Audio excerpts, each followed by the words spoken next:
Well, a tradition is renewed tonight in San Francisco as the Riordan Crusaders and the Sacred Heart Cathedral Fighting Irish wrap up this truncated 2021 football season. The Stanfel Cup is on the line, honoring a legend who has connections to both schools. And a very pleasant good evening to you. I'm George Devine along with Steve Nicolopoulos, and tonight the two schools will honor Nick Stanfel. Nick was an offensive lineman. He played both ways at Riordan and then at CSM. Had a great career finishing out at Cal Lutheran. But tonight let's talk about a couple of guys, starting with Andre Angelis for Archbishop Riordan. We're going to see him on both sides of the ball. Andre Angelis is probably the key to the offense because he's their center. He's going to be the guy that's going to go ahead and snap the ball back to the quarterback. That's number one.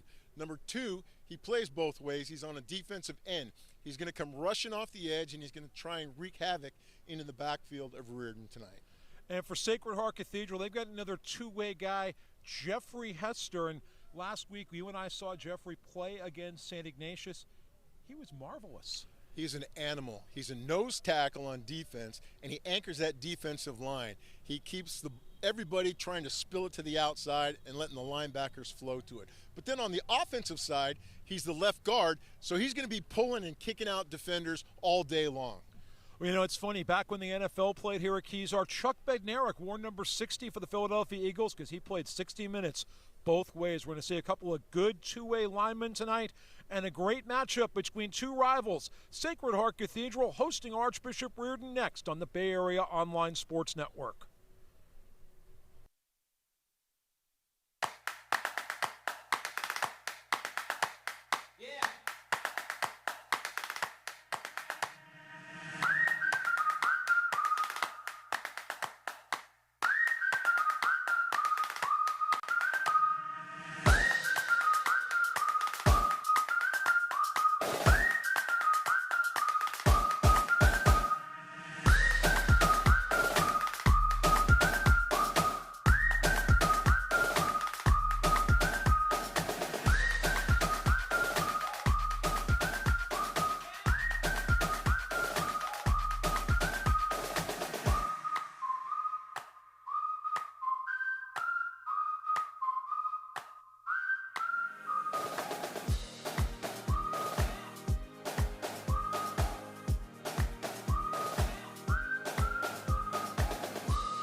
Sacred Heart Cathedral has a proud tradition of excellence in athletics spanning more than a century. Throughout its history, the Fighting Irish have garnered 58 league crowns, 52 sectional titles, and 31 NorCal and state championships across all sports over the years. The school has also produced a number of athletes who have played professionally and have represented the United States internationally, among them Major League Hall of Famers, Super Bowl champions, and Olympians. SHC offers 23 sports sponsoring 57 teams with more than 800 athletes competing every year in the West Catholic Athletic League. With a premier strength and conditioning program, Sacred Heart Cathedral prepares athletes for the next level, and each year dozens of our graduates compete for their colleges and universities. More important than any championship banner that hangs in our gym is the development of the student athletes who put their hearts and souls into competition every time they take the field, step onto the mat, or hit the court, the course, or the pool. Our students grow both as athletes and as people, and they form bonds that make up the Irish family throughout generations. We invite you to join the Sacred Heart Cathedral family. Go Irish! One of our successes has always been able to find the B personalities, and the B personality just stands for Butler, which means fitting into our organization. We could have been a much bigger company if we had chosen to be, but it's been the philosophy of both myself, Bill, and the leadership team to stay at a size that we really know all of our team members and their family members, because we're only as good as the team members sitting next to us.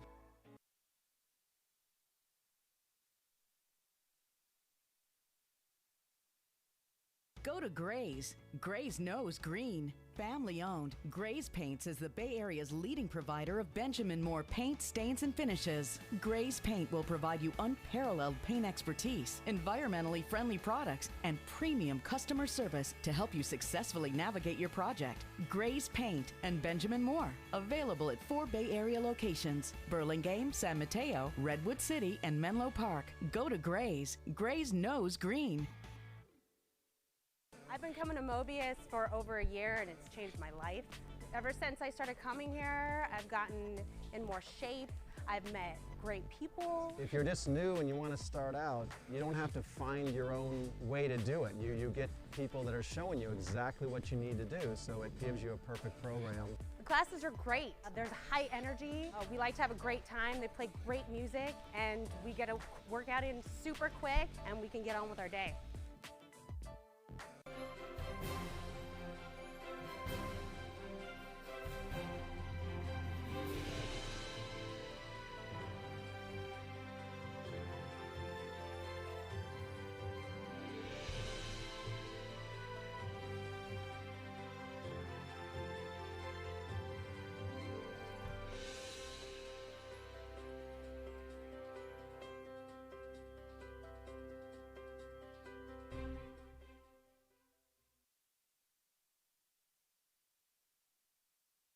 Laughlin, Archbishop Riordan graduate, now the head coach of the opponent for the Crusaders at Sacred Heart Cathedral. His team trying to win for the first time since the fall of 2018.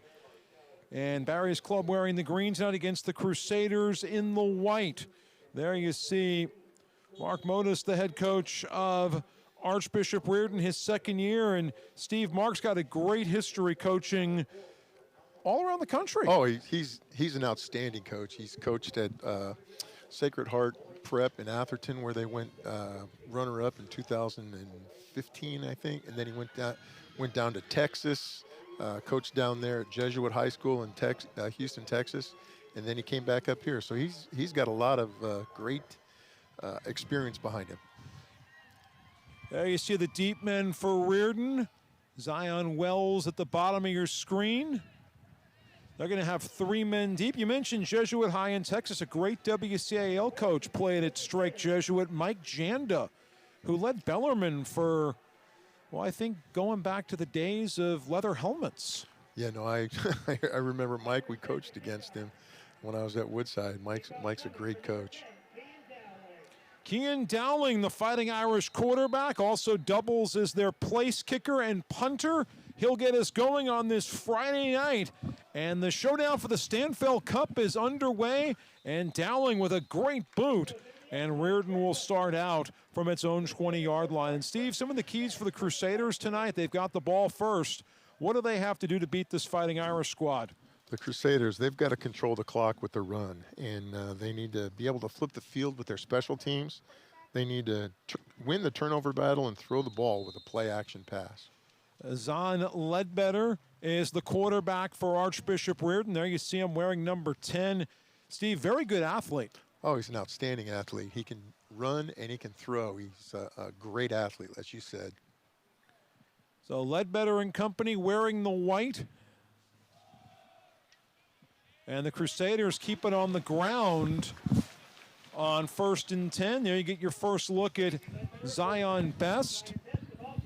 There's the Riordan starting lineup, Ledbetter and Best, Atu Kifu, and he's going to be a lot of fun to watch at the fullback spot. Oh, no, he's a beast. He's like running into a bus. Making me think of Jerome Bettis. He definitely fits the Jerome Bettis bill. So 2nd and 5 for Riordan. Ledbetter and company with a lot of options. And here's Jackson sweeping his way for the first down. So Jackson, a good head of steam right there, picks up a dozen. All right, take a look at the Sacred Heart Cathedral defense. We mentioned Jeff Hester. Bruce Upareza had a great ball game last week against St. Ignatius. Yeah, Upareza was a monster in the middle there at linebacker. He was all over the field against SI. First and 10, 37-yard line for the Crusaders. These two teams met earlier this year. Riordan won on their campus out on Phelan Avenue. And this time there's nowhere to go for Best. Best brought down up front. Derek Reagan's on the stop. That's going to be a tough chore right there, running inside against Sacred Heart tonight. Flag down, it'll go against the Fighting Irish. Great shot of our white hat, Mike King. Mike's been doing this a long time. Mike's a really good guy, a good friend of mine, and he's been coached. He coached for me at Woodside softball, and he loves youth sports. He just wants to be involved in youth sports for a long time. Barry McLaughlin played for the Crusaders back in the mid-90s for Liam Waters and then Ken Peralta. Also played a little basketball. He doesn't talk much about his basketball career. He doesn't want to talk about his basketball. So first and 10 Crusaders from their own 45.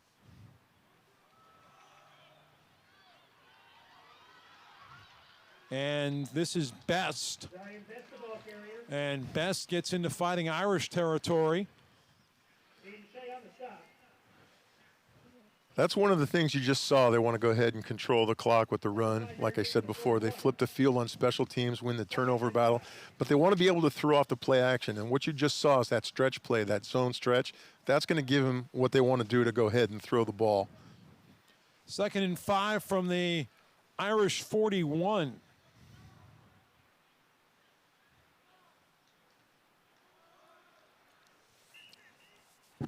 And right there, the dive play for Curtis Jones.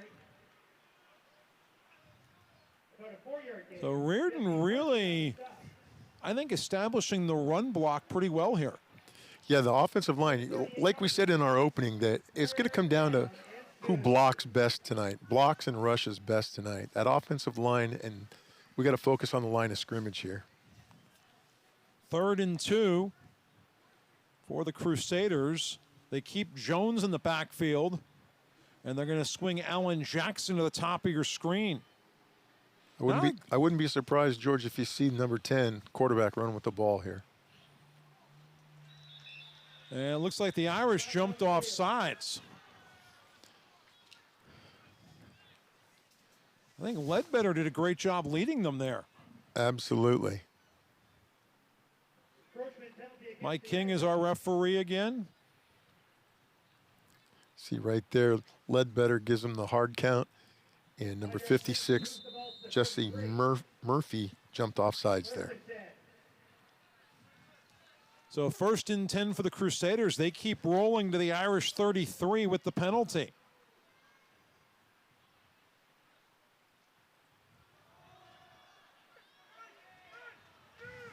John Murphy with the stop on Alan Jackson. Yeah, they're going to run that stretch play an awful lot here tonight. There you see Tyrese Ivey. We talked a lot about Tyrese last week being one of the best wide receiver and DB prospects without a scholarship. Yep, you see right there, great penetration by number 8, Derek Reagan's right there. You know, in our pregame introductions, we talked about a couple of two-way linemen. Well, Reagan's is a two-way guy as well. You're going to see him at fullback. You're going to see him at linebacker. We're going to call his name a lot, too. We got a timeout. Yeah, the Crusaders taking the timeout. And we'll be right back with more. The Stanfel Cup on the line at Kezar on the Bay Area Online Sports Network. I've been coming to Mobius for over a year, and it's changed my life. Ever since I started coming here, I've gotten in more shape. I've met great people. If you're just new and you want to start out, you don't have to find your own way to do it. You get people that are showing you exactly what you need to do, so it gives you a perfect program. The classes are great. There's high energy. We like to have a great time. They play great music, and we get a workout in super quick, and we can get on with our day. One of our successes has always been able to find the B personalities, and the B personality just stands for Butler, which means fitting into our organization. We could have been a much bigger company if we had chosen to be, but it's been the philosophy of both myself, Bill, and the leadership team to stay at a size that we really know all of our team members and their family members, because we're only as good as the team member sitting next to us.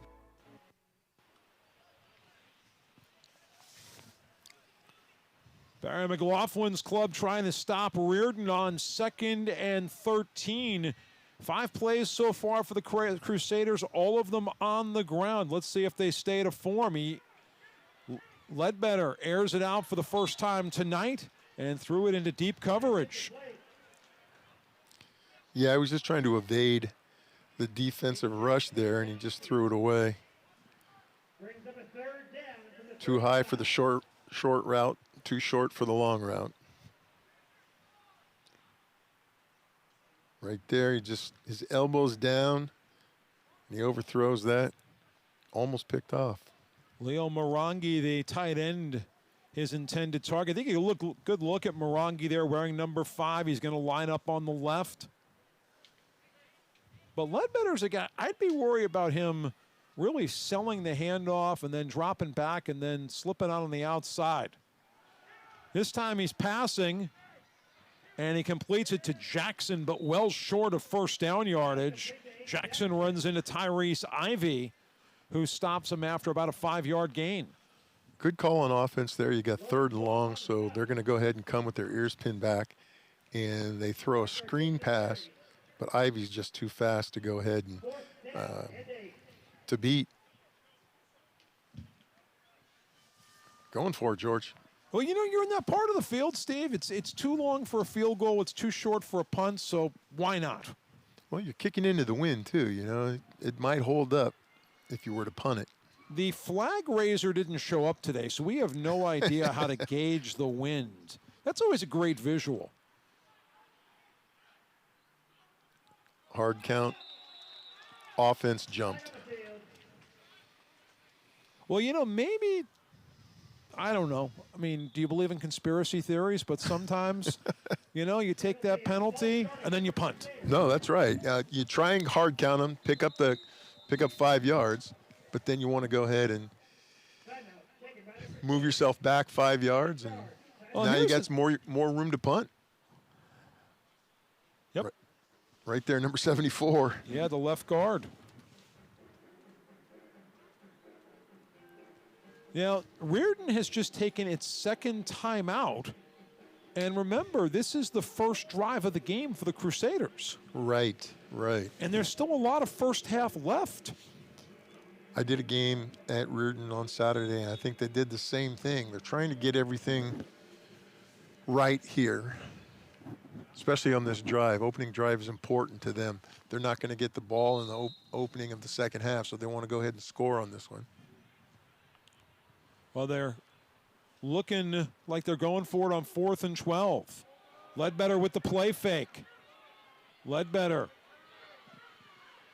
is going to run out of bounds, and the Crusaders will turn it over on downs. And how much of a role did the Irish coverage play right there, Steve? That was an outstanding job by the secondary in coverage, forcing Ledbetter to pull the ball down and try and scramble and pick some yardage up, but there was just too much yardage for him to pick up for the first down.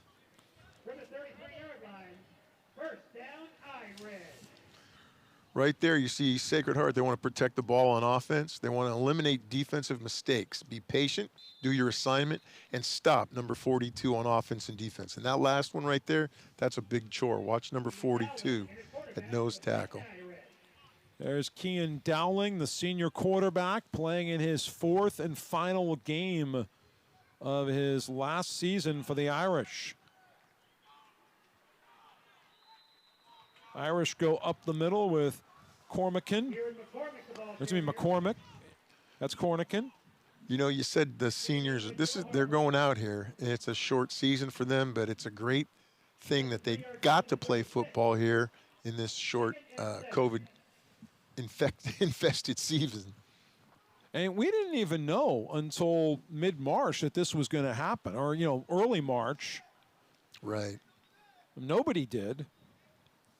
No, San Francisco opened up. And these two teams, this is the second time they're playing because the San Francisco schools can't travel down to Santa Clara County, and they can only travel to San Mateo County and go up to Marin County, and they don't want to go ahead and play anybody. You just saw Dowling completed to number 9, Ivy, and then Uparesa, Shea, Keene. Jeff Hester, we mentioned him, the two-way guy. And Alapate is a good tackle, too, for the Fighting Irish. These two lines are just going to battle it out here in the trenches all day. 1st and 10, play fake. Uparesa will stretch it down to the 50. I'm going to look at the Riordan starters on defense. Atu Kifu, the nose tackle you were talking about, Steve, number 42. There you see the rest of the group. Ledbetter is going to play both ways as well, and Trey Aquino and Zachary Jones on the corners. One of the best parts coming to Kezar, you get sirens every now and then. And nobody scored a goal or anything. 2nd and 5. Dowling with the handoff. And Reagans gets close to 1st down yardage. Reagans is a big load to go ahead and try and bring down at running back. You know, you see right here, he's running a little stretch play.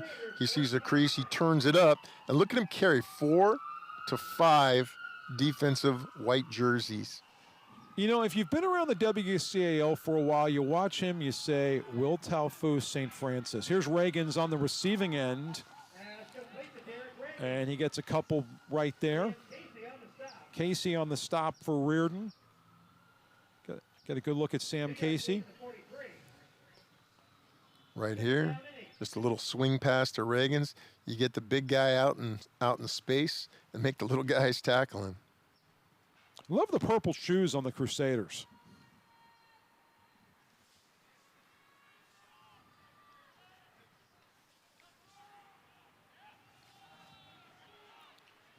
Irish go with Jerry Mixon. Mixon gets about 3 more. Welcome you to Kezar Stadium and the Stanfel Cup. Last year, Riordan claimed the Memorial Trophy, honoring Nick Stanfel. Just saw a good shot there of Mixon. He's a big back as well. They've got some pretty good size in that backfield. Mixon and Reagans. Uparesa is the slot guy on the left.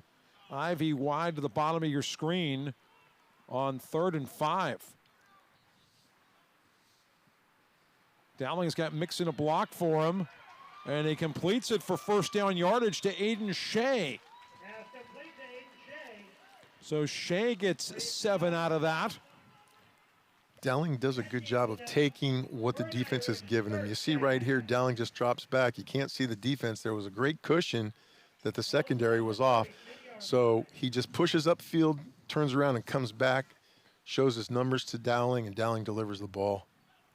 So 1st and 10 from the 32-yard line. Sacred Heart Cathedral working inside Riordan territory. Cornican.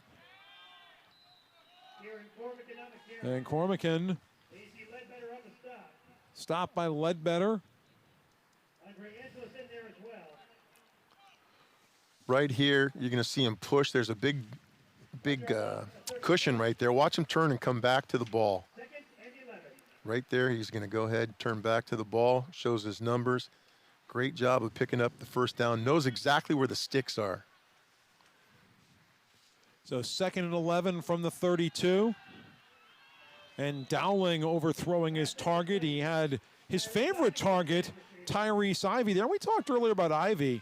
It's probably one of the best two-way receiver secondary guys in the country who hasn't signed a D1 letter. Yeah, and that's exactly what Barry said in our conversation. He says, you know, this young man is going to make some school very, very happy if they can go ahead and get him there. You know, and all the coaches we've talked to this year made a great point. Not only did the players miss 6 additional games they're playing for, the seniors, but they also missed a lot of the camps last summer where the college coaches get to know them. Dowling. Intercepted. Douglas Pineda on the interception for Riordan. And a promising Sacred Heart Cathedral drive turns into a golden opportunity for the Crusaders. Pineda does a good job of getting depth. He sees that the quarterback is dropping back. You'll see right here, he just gets depth, he reads it, and he just jumps in front of the screen. That was set up for a screen. They had the big guys downfield and everything. Good job by Pineda. And the Irish go into one of their shorter targets right there in Cormacan.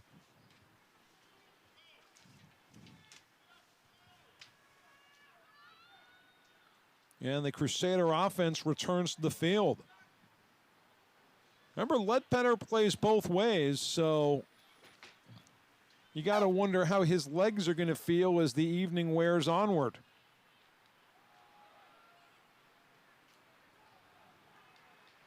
And the Irish with a wall up front, stopping Curtis Jones.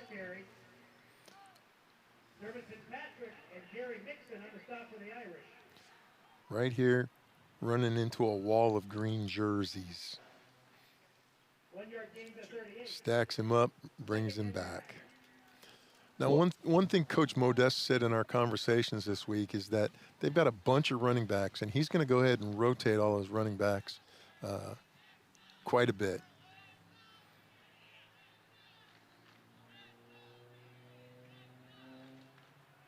Ledbetter shows pass, goes deep, and too deep for his target, Alan Jackson. Intended for Aiden Jackson. Brings up third down and 9 for the Crusaders. Should mean that's Aiden Jackson.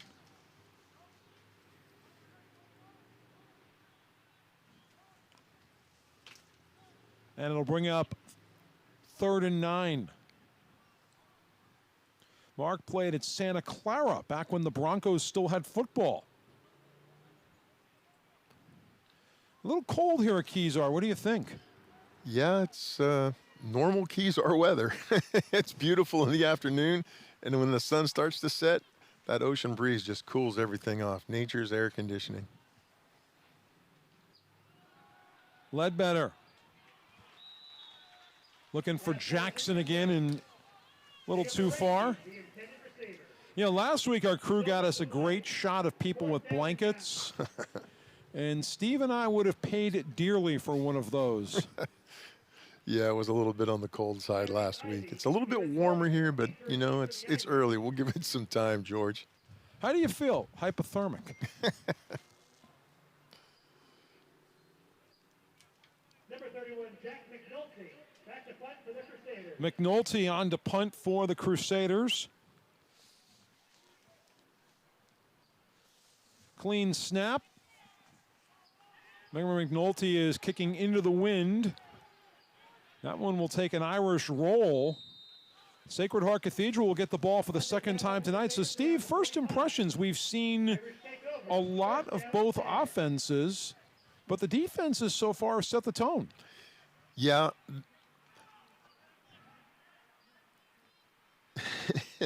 There's a lonely couple sitting right there. Cold COVID. And, you know, the seats came from Candlestick Park, and so did the cold weather. The red seats at Candlestick used to be the reserve seats. And here at Kezar, there are the light red seats and the dark red seats, and you can tell which ones have been kind of faded by the sun and the elements. They were the upper reserve seats. Right. The lower reserve seats were under the... Under the eaves. Under the eaves, yeah. And so Mixon, the ball carrier. Going back to your question, George, about the offense, we've seen a lot of offense, and the defense has been able to go ahead and stop. I think it's been really the inability of the offenses to finish a drive. You saw the interception by Riordan. You also the 2 incomplete passes by Ledbetter. So the offenses have been on the field, but they've been a little bit inefficient. Yeah.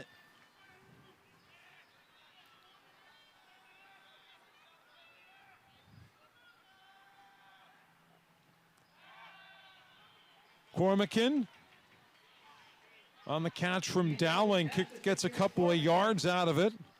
Douglas Pineda on the stop along with Ledbetter. Ledbetter playing both ways, offense and defense. You see there's a little swing pass right here out of the backfield. Ledbetter's got a great shot on him, and he brings him down. Ledbetter does a good job of keeping leverage on the receiver. He's playing outside, forcing him back into where he knows he has help. Strong fundamental football player. Uparesa in motion. Great backside help and a jump ball. That's the second interception of the night. That one picked off by Zachary Jones. Not only that did he pick it off, but he does a great job of getting in front of the receiver. He tips it up. He tips it to himself. It's the old tip drill to himself. Right here, the ball's thrown fairly well, but they both go up. It's tipped. There's double coverage. Usually that's not a good thing for the offense. And as you see, the defense comes away with the ball. And sometimes the best thing that can happen for the offense, no matter who touches it, for the ball to go down. Exactly. And sometimes receivers are taught, if you can't grab it, at least knock it down. My father, who was a football coach for many years and coached with me, he always said, Steve, when you throw the ball, three things can happen. One good, two bad. You sure your dad's last name wasn't Murphy? He might have got it from Murphy. But it's true. You can either get a reception, an incomplete, or an interception. Zion Best carrying for Riordan, losing 3 yards. Murphy on the stop. There you see John. I love the numbers on the Sacred Heart Cathedral helmets. Kind of reminds me of when I was a kid and the Bear coached down in Tuscaloosa. They do have that look. They do have that look. It's a great look. They got Irish on one side and the numbers on the other. Used to have the Jets look, before that the Notre Dame look. 1 quarter in the books, nothing. The Stanfel Cup hangs in the balance here at Kezar.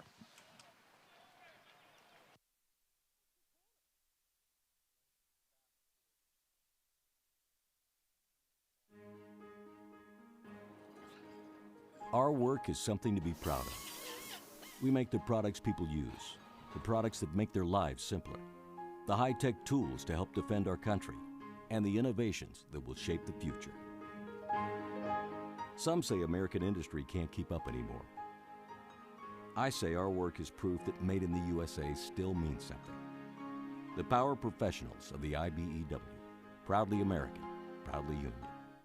I would rather look good than to feel good, and you know who you are. That's right, Fernando. Looking good is important, and looking good starts with a great haircut from Sheer Design in Laurelwood Shopping Center in San Mateo. No matter your age or style, the trained barbers at Sheer Design will get you looking good. Sheer Design in Laurelwood Shopping Center in San Mateo. Ask for Joaquin and tell him you saw this ad on BAOSN.TV. And there you see Azan Ledbetter and the Riordan Crusaders starting the second quarter with a 2nd and 12 from their own 27-yard line. George Devine, Steve Nicolopoulos with you. Murphy puts some pressure on Ledbetter, and Ledbetter gets finished off right there. Brought down by Kendrick Sanders. Sanders, one of the smallest guys on the field, making one of the biggest plays in the ball game. Coach McLaughlin talked very highly of him, saying he's the most improved player this year. You see right here, he just steps up. Again, good leverage. He forces the runner back to the inside, but he could go ahead and make the tackle on his own. Great defensive play by the, what do we got, a sophomore? He's a sophomore.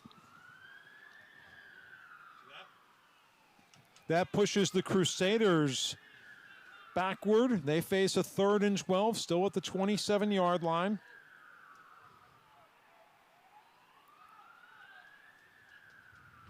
Ledbetter, this time with better blocking. Airs it out, and he gets picked off, and guess who it is? It's Sanders again. It's sophomore Sanders on the spot. Does a great job of reading. Ledbetter just threw the ball up. I think he threw that one up for a prayer right there, and, well, the prayer was answered for Sacred Heart Prep. Sacred Heart Cathedral, excuse me. You see the pressure from Reagan's. Yep, not a receiver in sight.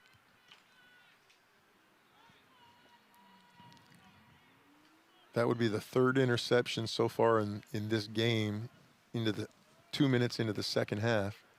And Sanders right now owning the highlights.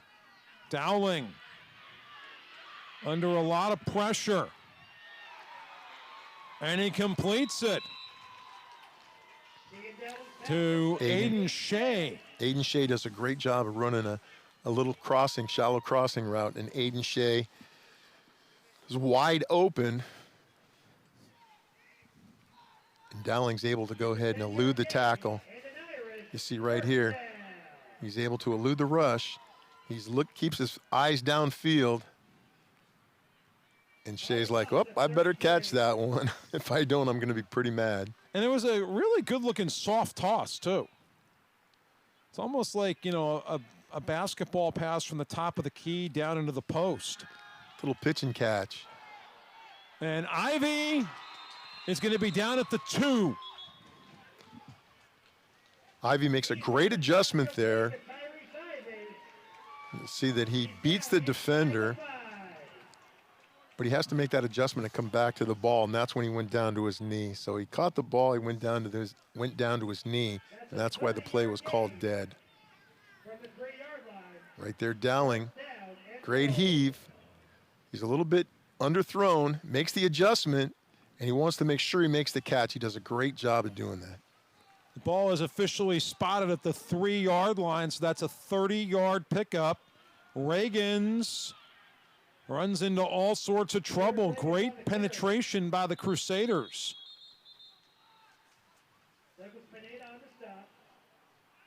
Pineda on the stop.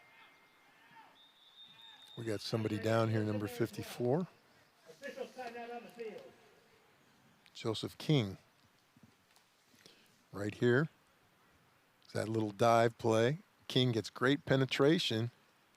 He just gets caught up underneath. King had somebody grabbing his shirt tail, still didn't stop him. Oh, it's a cramp. It's amazing how you can go ahead and cramp up in this weather. You know that? A lot of times you think it's the heat, the humidity that causes cramps. Cold weather can cause cramps as well. I think one of the things, when I was in high school in the 80s, athletes were discouraged from hydrating. It was seen as kind of a wimpy thing to be drinking water during a game. And you'd see guys cramp up in all sorts of sports, not just football. We got a penalty here. Ball's brought back 15 yards. And now it's, I think you see fewer guys cramp because people are better hydrated. There's not a stigma about it. Not only are they more hydrated, they're definitely more educated about cramping, what cramping really is. When I was coaching, we used to buy a box of bananas, a big crate of bananas, and have the players eat bananas on Tuesday, Wednesday, and Thursday, so they stock up on potassium, because a lot of times those cramps are lack of potassium. I remember doing a game on Mountain View Community Access about 25 years ago, and it was Jefferson from Daly City and Mountain View. Jefferson didn't even bring any water, and all their guys cramped up. And there you see Ivy saying that he was held. Trying to plead his case to the officials. A lot of times the officials will listen, but it's not going to make them change their mind. Remember, this is a first and goal situation all the way out at the 20. So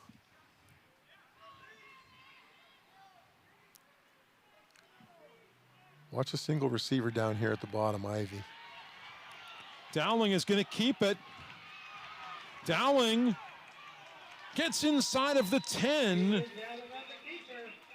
So a 15-yard pickup, and I think our instinct here, Steve, is to look for flags, and I don't see any. Yep, I do. Oh. Right there. Okay. You see, that could have been a face mask right there. I'm not sure because we got the cameras on the backside. Little stiff arm by Dowling. Good job. Stiff arm with his throwing hand, too. I mean, what was the line in Bull Durham? Never hit a drunk with your pitching hand? Smart There's thing. so many little, pointers in life. It is a personal foul against Riordan. Kevin Costner's character, Crash Davis, clean your shower shoes. Don't hit drunks with your pitching hand. It'll be first down and goal. He helped figure out, what to order for somebody's wedding. I mean, he was great. They didn't call him Crash for nothing. Yeah. We got 1st and 5 because of the penalty. Yeah, so it's now 1st and goal at the 5, and Sacred Heart Cathedral is going to take the timeout. And we'll be back to Kezar after this.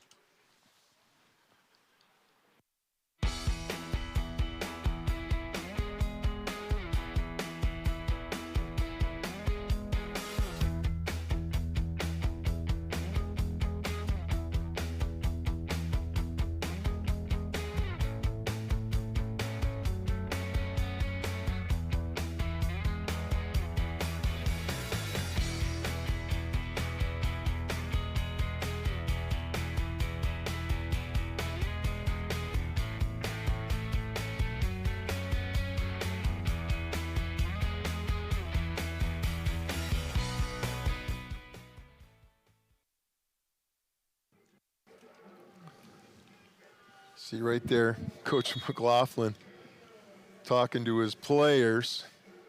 During that timeout, I saw him talking to one of the offensive linemen.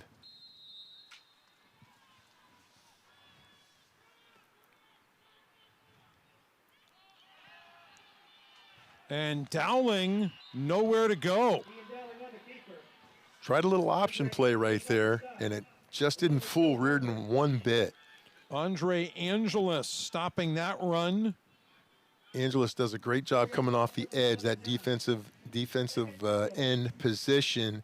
He forces the quarterback not to pitch, and the defense collapsed on him. Great job on defense. Well, so far, defense has been the show tonight. Neither offense has really shown any finishing power. The Irish with a 2nd and goal. This is their 2nd set of goal-to-goal downs. Uparesa is the man in motion. Incomplete. Swing pass and incomplete. I'm going to say hit the ground. And I know our guys in the truck are going to go ahead and try and look at that real close. Brings up 3rd down and goal from the 9. So Keene, the receiver right there. Dara Keene.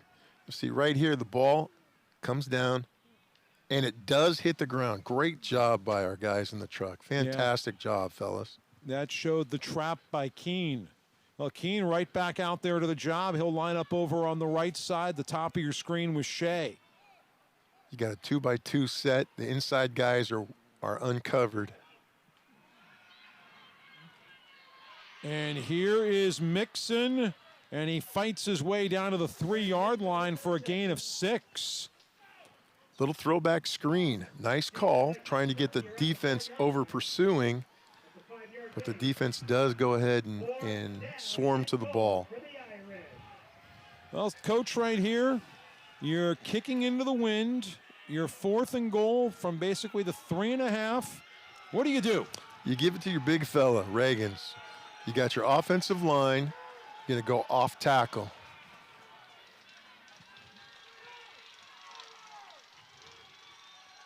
And Dowling looking to pass, and it's complete for the touchdown.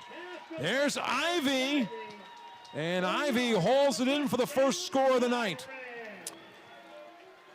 Ivy being warned about excessive celebration right there, but Ivy does a great job sticking his hands out there. The ball, I think, was tipped by the defender, played it real well, but Ivy has just got those sure hands, and he pulls the ball right in. And Ivy has had a little drama on this possession with the officials already. Yes, he has. And Dowling's kick is blocked. So the Irish will have to settle for a 6-0 lead. Wow, that's big right there for Riordan. They're able to come in and block. So Dowling had the touchdown pass, but I think he's a little frustrated by what happened afterwards. Here you get a look at it, and Steve, let's see if we can find that tip. Right there's the slant on the inside. No, it was no tip. Oh, just missed it. Ivy does a great job of hauling the ball in with those hands. You see right there staring the defender down. Got to be careful of that, son. You're going to get a big fine. And let's get a look at what happened on special teams. There you see. Right off the edge, just like you coach it, lay out, boom. Up the middle and off the edge. And that's number 42, Kefu, right up the middle. And right off the kicker's chest. So Riordan with its deep men. Aiden Jackson, number 6, is definitely a guy you don't want to go ahead and kick the ball to. And Dowling faces a new challenge here, kicking off into the wind. Yeah, as you said last week, the jet stream, you know. It's not easy kicking into the jet stream. Well, that's why, you know, I mean, Hawaii and New York are basically the same distance from San Francisco. Why does it take less time to get to New York? Well, the wind's behind you. That's right. I had a flight home once, JFK to SFO. It was almost 7 hours. The flight back to JFK was under 4.5. And the Crusaders got to cover this one up. It bobbled around, and a lot of confusion out there. Remember, it's a live ball on kickoffs. Zion Wells covers it up. But I think for Mark Modest and staff, it was a scary moment. See right there, it's a nice low kick. You don't want to kick it up into the wind. You want to keep it down, and they do a good job of doing that. But you got to field that ball. The shortstop's got to get down on that ball. Not only that, he kicks it, so he has to fall on it right there to go ahead and keep possession. By the way, stick around at halftime. We're going to talk with Nick Stanfel's younger sister, the namesake of the Stanfel Cup. His sister Rose and I had a chance to talk earlier this week, and I think you'll learn a lot if you stick around and listen. So Riordan on 1st and 10, keeps it on the ground. Well, these two teams are sticking to what they said they wanted to do. Riordan wants to be able to run the ball, and they're going to go ahead and keep trying. And then the Irish are going to go ahead and throw the ball because they've got the receivers to go ahead and do that with. The light's starting to take full effect here at Kezar. Aaron Ledbetter and company, or Azan Ledbetter and company. Trail at 6-0.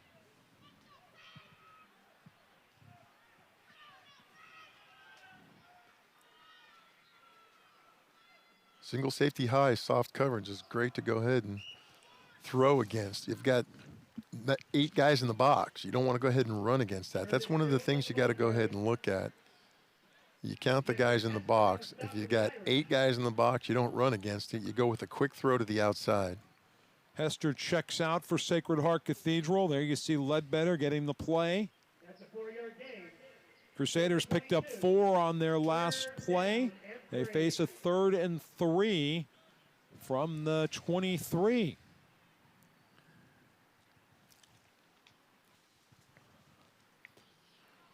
One of the things you see right there, Ledbetter's got to run to the side to pick up the play. Then he's got to run back and give it to the offense. Sweep for Riordan to Jackson, and Jackson gets the first down yardage.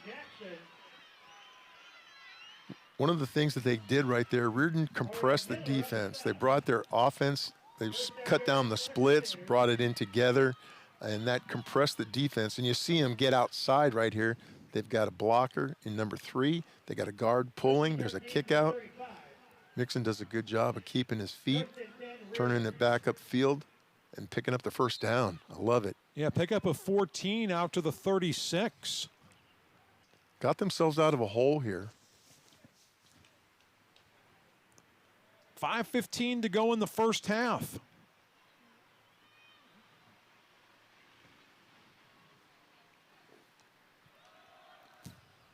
And this is Curtis Jones, and he dives forward for about 4.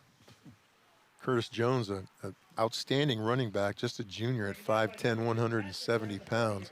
Didn't play last Saturday, but he's seeing some action here today. There you see Bruce Uparesa and John Murphy out there, the signal callers for the Irish. We said his name an awful lot last week, Uparesa. He was all over the field on offense and defense. He's a good athlete.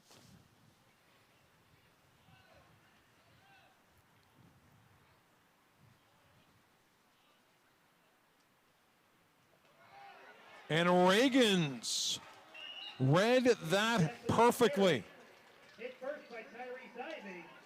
Reagans just runs right through the A gap right there.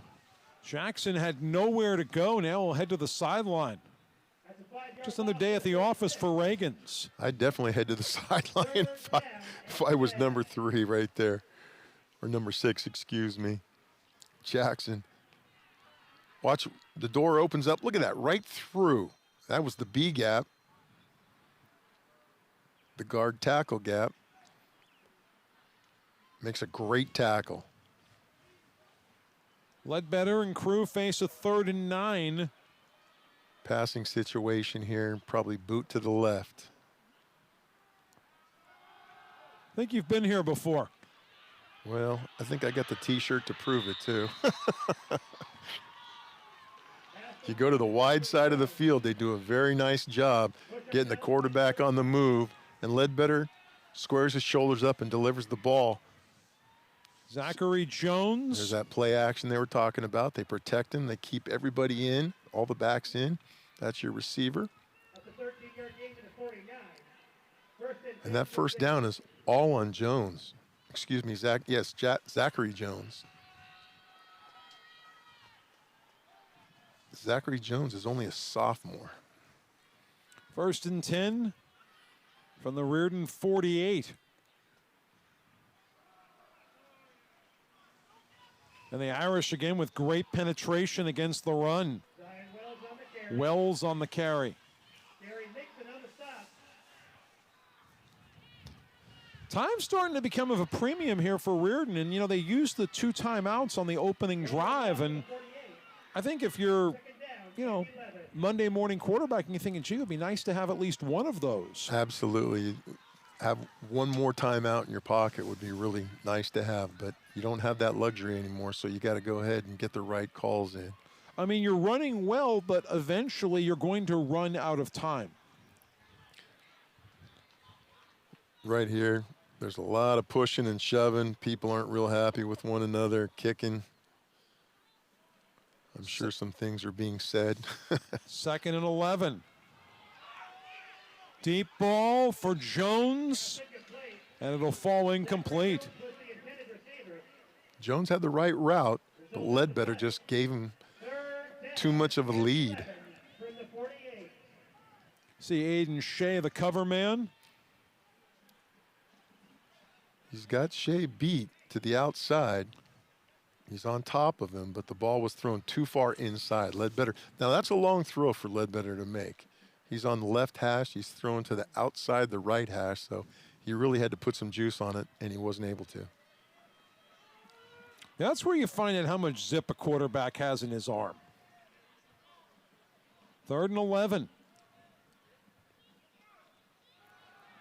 Play fake, and Ledbetter is sacked. John Murphy.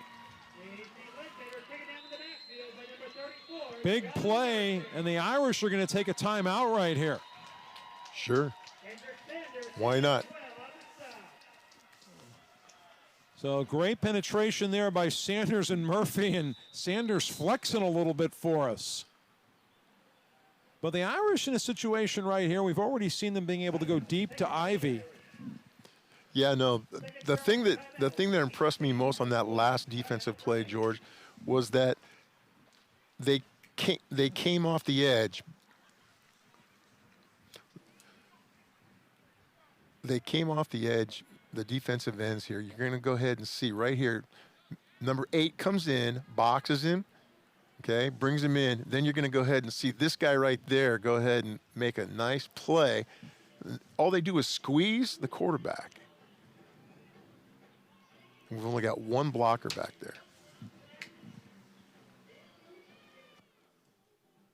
Really putting Ledbetter in a vice.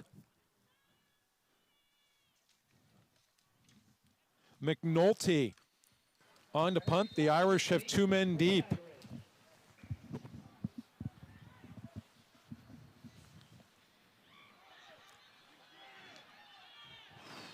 Not a great kick.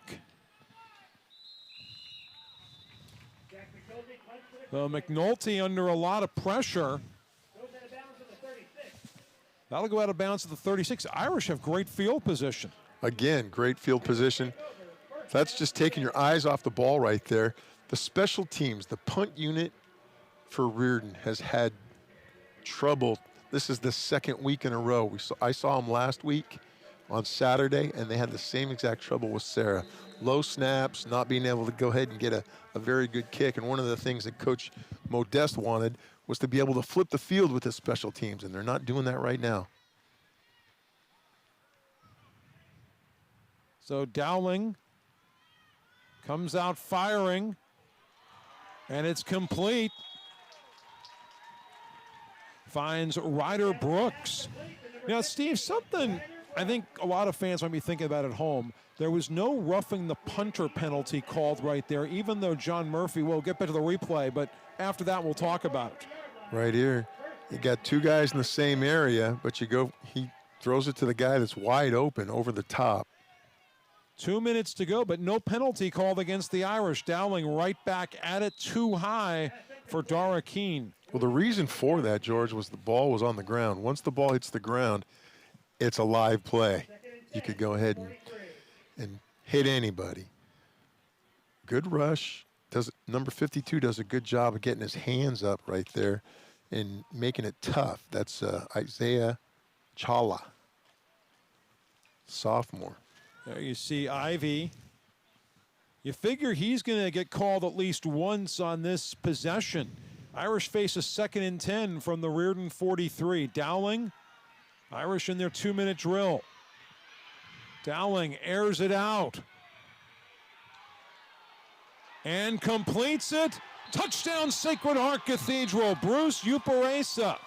No touchdown. He's out of bounds at the 1-inch line. That hurts. Uparesa fighting for the ball. He probably stepped out of bounds. That'll go in the books as a 44-yard gain. And long faces for the Crusaders. First and goal, Sacred Heart Cathedral. Well, this is a little bit of a reversal from the last time these 2 teams played. Now, neither of us did that game, but I understand that Riordan jumped out on top. They're adding 4 seconds to the clock, so it'll 144. show 144. I wasn't even in the same time zone that day. I was in Texas working basketball.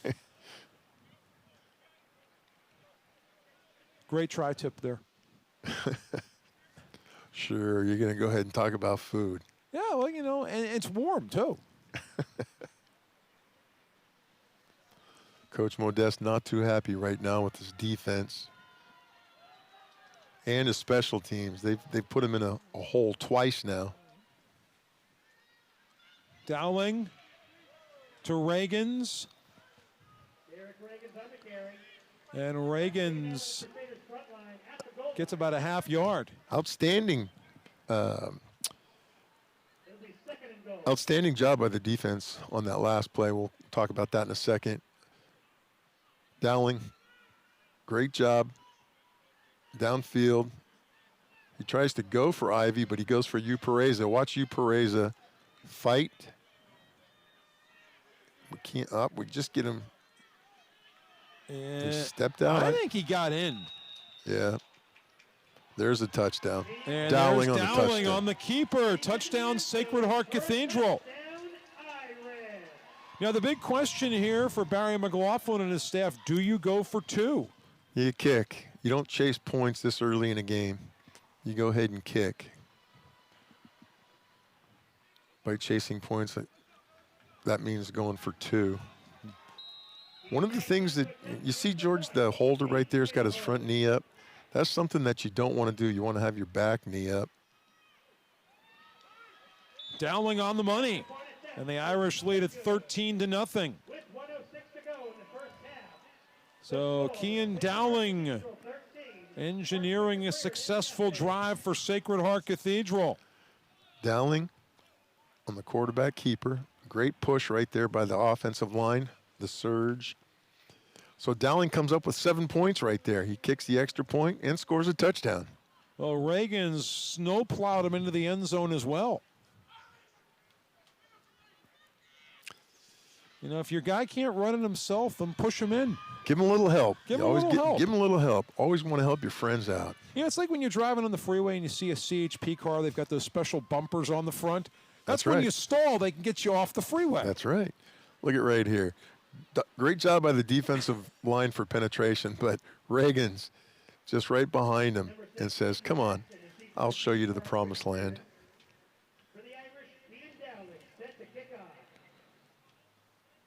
It's going to be another squib kick on the ground. You watch. You don't want to kick into the jet stream. They want to keep it away from Aiden Jackson, who is the middle of the 3-man deep core for Riordan. I haven't seen a 3-man deep core in a long time. No, it's something I was just saying the same thing to myself. Yeah, I worked the freshman game earlier. I'm like, what are they doing? And I kind of get it, you know.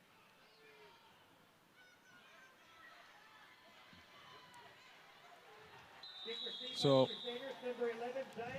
Zion Wells with the kick return. Now Riordan has 1 timeout left. 1 timeout and 1 minute left. They've got decent field position. Got to be smart. You got to work the edges. You got to be able to get out of bounds. You don't want to run inside. You want to throw some short routes. Actually, if you've got a 2-minute drill, this is where you want to go ahead and do it. And if you're Ledbetter, you're thinking about a lot of out patterns. Exactly. Outs, working it to the boundary. And sometimes it's the best time to sneak one over the middle. Well, they're playing cover 2, two high safeties right there, so the middle of the field is wide open. Little ball fake. And almost caught by one of the Fighting Irish assistant coaches. Just trying to get his name in the record books, but coaches don't get interceptions.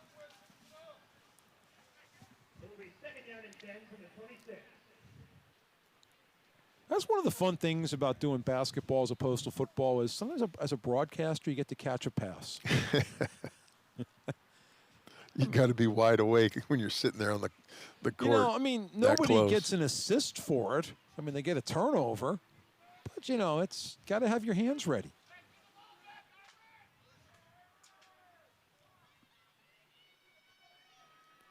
You got 2 backs in the backfield, keeping them in to protect. You got 2 receivers in the pattern.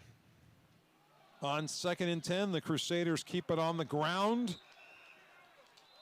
And that goes nowhere in a hurry. John Murphy is having a great game. Stopping Jones. There you see Hester. Hester just a few pebbles short of 300 pounds. Oh, George. Hester's a big boy playing nose tackle right there. You saw him get great penetration, make a tackle in the backfield. And he went over the guy we were talking about, Angelus. So let's step away for a moment. We're back to Kezar after this. Go to Gray's. Gray's knows green. Family owned, Gray's Paints is the Bay Area's leading provider of Benjamin Moore paint, stains, and finishes. Gray's Paint will provide you unparalleled paint expertise, environmentally friendly products, and premium customer service to help you successfully navigate your project. Gray's Paint and Benjamin Moore, available at 4 Bay Area locations: Burlingame, San Mateo, Redwood City, and Menlo Park. Go to Gray's. Gray's knows green. And back here at Kezar Stadium in San Francisco, final 45 seconds of the first half. Meeting number 2 between Sacred Heart Cathedral and Riordan. The Riordan Crusaders have the ball. It's odd for teams to meet twice in a year unless there's a playoff game involved. This is the first second meeting for these two squads in their series history. Exactly. And not only does that make it difficult to win 2 games, very difficult to beat a team twice in the same season. This is Jones. And Jones rumbles forward for the first down. Sanders and Uparesa on the stop for the Irish. He has first down yardage to the 40. Gets out to the 40-yard line. Jones on a little belly right up the middle. He's got the blocks. There's the kick out. He reads a crease and goes back to his right. Just keeps on running. They got to get a play going here because they're going to run out of time. Final 29 seconds. And the Crusaders with no timeouts. They're going to go ahead and switch some guys. They're going to bring receivers in, take the backs out.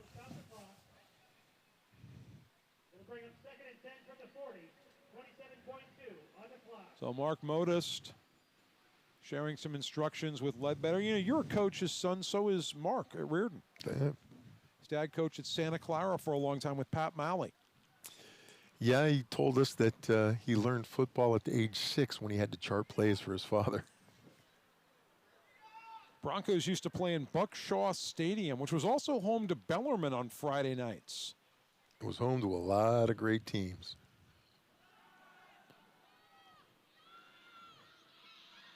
And Riordan gets it to Jackson. So Aiden Jackson gets out of bounds. That will stop the clock with 21 seconds left. Well, that's what you want to do. You want to get the ball out to the edges and get it to your speedy receivers and have them get out of bounds to go ahead and stop the clock.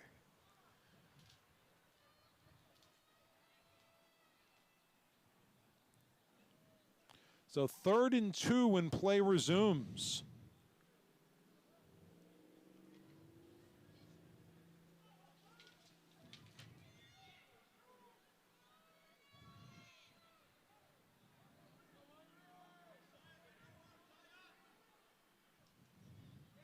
Ledbetter under pressure from Reagans. Throws it out of bounds. Almost could have been intentional grounding. There was no receiver out there. Yep, there's the flag. And that's a loss of down, too. Yes, it is. It's going to make it 4th down. Well, at this point here, if you're Riordan, you're taking a big penalty. It's 4th down. I think you just line up 5 guys, send them deep, and throw it. I mean, you got nothing to lose. Well, you're still going to go ahead. If it's incomplete and there's any time left on the clock, you're going to give Sacred Heart an opportunity to go ahead and throw the long ball. I'd kick it. I'd punt it away, and that's exactly what Modest is going to do. Punt it away, put them deep so that they can't go ahead and get a freak play and get a touchdown, because you saw Ivy make a great catch. You saw Uparesa make a great catch. Play it smart. Play it smart. And that's what Coach Modest is doing. McNulty coming out to handle the punt. Ivy is going to be one of the deep men. And Ivy is going to let this one roll, and it's going to drop at the 30-yard line. And the Irish will have 5.5 seconds left on the stadium clock. See, that's exactly what would happen. If you threw that ball long, even though it was flying in the air, it's going to go ahead and be dead. They would have had the ball at the 35-yard line. Now they're on the other 35-yard line.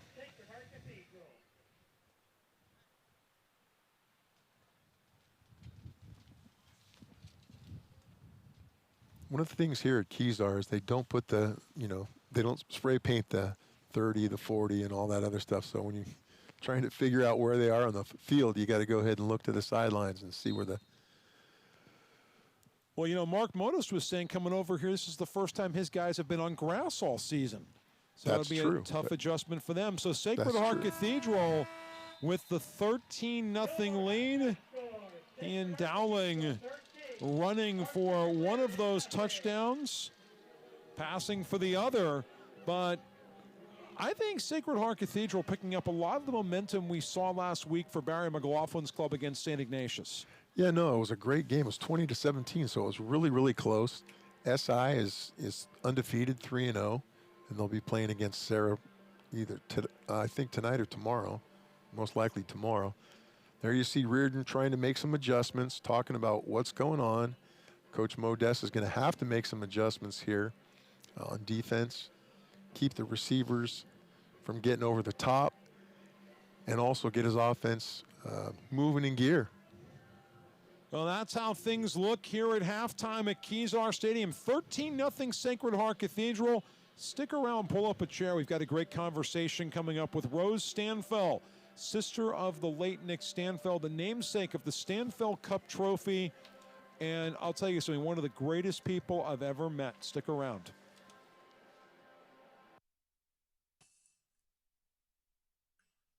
And welcome back to Kezar Stadium for our halftime show. We're joined with somebody who shares the same last name with the person tonight's game is being played in honor of, Rose Stanfel, who is in front of a picture of her big brother, Nick Stanfel. And Nick is the namesake of this trophy. And Rose, tell us a little bit about Nick when he played for Riordan and what type of football player he was.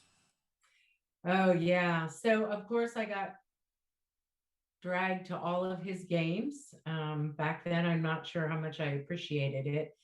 But Nick loved the game of football. He absolutely loved it. He wanted to follow in the footsteps of my uncle, who played professionally in the NFL. And he never got the height that the rest of the family got. And so I think that made him work a lot harder on the field. So he gave 150% when he played the game of football, when he played any game. And he was very, very competitive. Well, it's not a good day in the house if Riordan lost. Let's just say that. Okay. Well, you know, to go out to the field at Riordan on a Saturday afternoon in the fall when the wind is blowing, you got to care about the people who are playing. I learned to. and bring an extra jacket. But absolutely. Rose, toward the end of your brother's life, he went over, I don't want to say he went over to the dark side because I'm a Sacred Heart guy, and the Lee brothers might come and find me if I said that, but he joined the coaching staff with his good friends Frank and John Lee at Sacred Heart Cathedral in 1991, and that's when I got to know him. And an incredibly enthusiastic guy, and somebody, you talked about bringing 150% to football. I think he brought 200% to life. Yeah. Yeah, he he was diagnosed with cancer in 1989, and I was with him when he got diagnosed, and we walked back into my mom's house after being gone the whole day, and she said, "So what'd the doctor say?" And my brother said, "Well, I have a brain tumor," and that was it, and walked upstairs. And so Nick just took it all in stride and went out as a fighter, just as he did on the football field, and said, "I'm going to beat this cancer. I'm going to beat it." And so he went through multiple craniotomies, radiation chemotherapy, to the point where he could land a job at Sacred Heart and come back and work full time as a teacher and a coach, after going through all of that. So that was a really monumental time for him. It was difficult for him to leave Riordan, but in the heart of hearts, he wanted to teach and he wanted a full-time job, and that's what Sacred Heart offered him. And so he went to go do what he loved, which was substitute, work on the school newspaper, and coach football.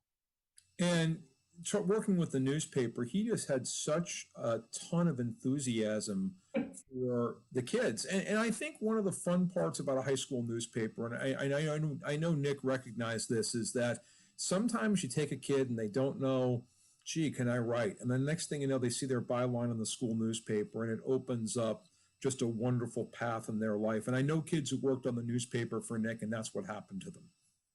Yeah, and we probably had a little bit more passion for newspapers because we grew up delivering the San Francisco Chronicle for a good 10 or 15 years of our life every morning. So he was intimately familiar with newspapers. But Nick was about just making everyone shine and making and having you do the best that you could. He wasn't going to give you anything. You were going to have to earn it, no matter who you were. So there wasn't going to be anything passed to you in terms of favors or, gifts. He was going to make you work for whatever you did. And once you did that, then he respected you a lot more. And everybody I know who crossed paths with Nick respected him tremendously. And I think we were talking about this last night. I think really the value, one of the things that is a big part of his legacy is it's elevated the profile of the Riordan Sacred Heart Cathedral rivalry. And it speaks very well to the values of both schools, but especially the value of somebody like Nick, who put a high value on hard work, who loved helping young people, and like a true offensive lineman, wanted others to shine. Yeah, it that just brings goosebumps when you say that, because it truly is. Growing up, you hear everything about the Bruce Mahoney or all of these other trophies, and now we look at this legacy that has been built between Riordan and Sacred Heart around this great guy that I get to call my brother, who gave, like you said, 150, 200% to what he did wherever he was working, whether it was at Riordan or whether it was at Sacred Heart. And so it's pretty incredible and it's pretty special for our family. And what's even more incredible is to see my friends' kids play in these games as Crusaders and Irish. So especially tonight, I've got my best friend's son playing for Sacred Heart, and I've got other great friends' kids playing for Riordan. So that just makes it more special. We've all heard the tradition of the Army-Navy game. The president roots for one team in the first half. The second half, they root for the other team. Who does the Stanfel family root for on a night like tonight? Yeah. So because my sister and I are here, we tend to go the divide and just want to root for the best team and hope for a great football game. My mother, who is not able to come out tonight at 90 years old, will always walk into the game with her purple and gold on and her Riordan shirts. So she is a Riordan mother at heart, and my sister and I will always root for whoever plays and wins the game at best. That's a good way to go. And I understand your mom's feeling about rooting for Riordan. She paid for 4 years of school there. And she supports a lot of kids today that are going to Riordan, and we established the Nicholas Stanfel Memorial Scholarship that continues to help students, boys and now girls, going to Riordan. That's great. Speaking of young women who've gone to both schools, my younger sister was a student trainer for the Fighting Irish in 1991, adored your brother, Nick. Her son is now a junior at Riordan. He's not a student athlete, but she made a point a couple years ago before the Riordan Sacred Heart Cathedral game of saying, he was a great man, this is his legacy, and you need to listen for a few minutes. Yeah, he is. He is a great guy, and he's got a great legacy. Well, Rose, I'm always grateful for your brother's presence in my life. I only spent around 10 months around him, but some of the best 10 months you could ask for, and somebody I think about often and has an impact on a lot of us. And we're very lucky to have had him in our lives. Yeah, we are. And we are internally grateful to folks like you and Riordan and Sacred Heart who can continue to keep this tradition alive and teach the next generations about who Nick Stanfel was and what he brought to the game of football. Well, Rose, thanks for joining us on Halftime. And for the rest of you, stick around. We've got the Crusaders and the Fighting Irish at Kezar. Stanfel Cup on the line when we come back. All right, now you're just like Daddy, huh? They'll probably never know about his thousands of hours of on-the-job training. Here you go, Daddy. Or that he spent as much time in the classroom as someone with a master's degree. You and I know he's one of the experts when it comes to electricity, part of a team committed to doing the job right. They call him Dad. You call him the electrician right down the street. IBEW, the power professionals in your neighborhood. The best food deserves the best salsas. I can assist you, for I am El Salsa Recommender. Carnitas Burrito, the Volcan. Steak and prawns, Oaxaca. Tacos al pastor, Molcajete. Salsa is not about the heat, it's about the flavor. My work here is done. Who is that? I don't know. Pancho Villa Taqueria. I recommend it.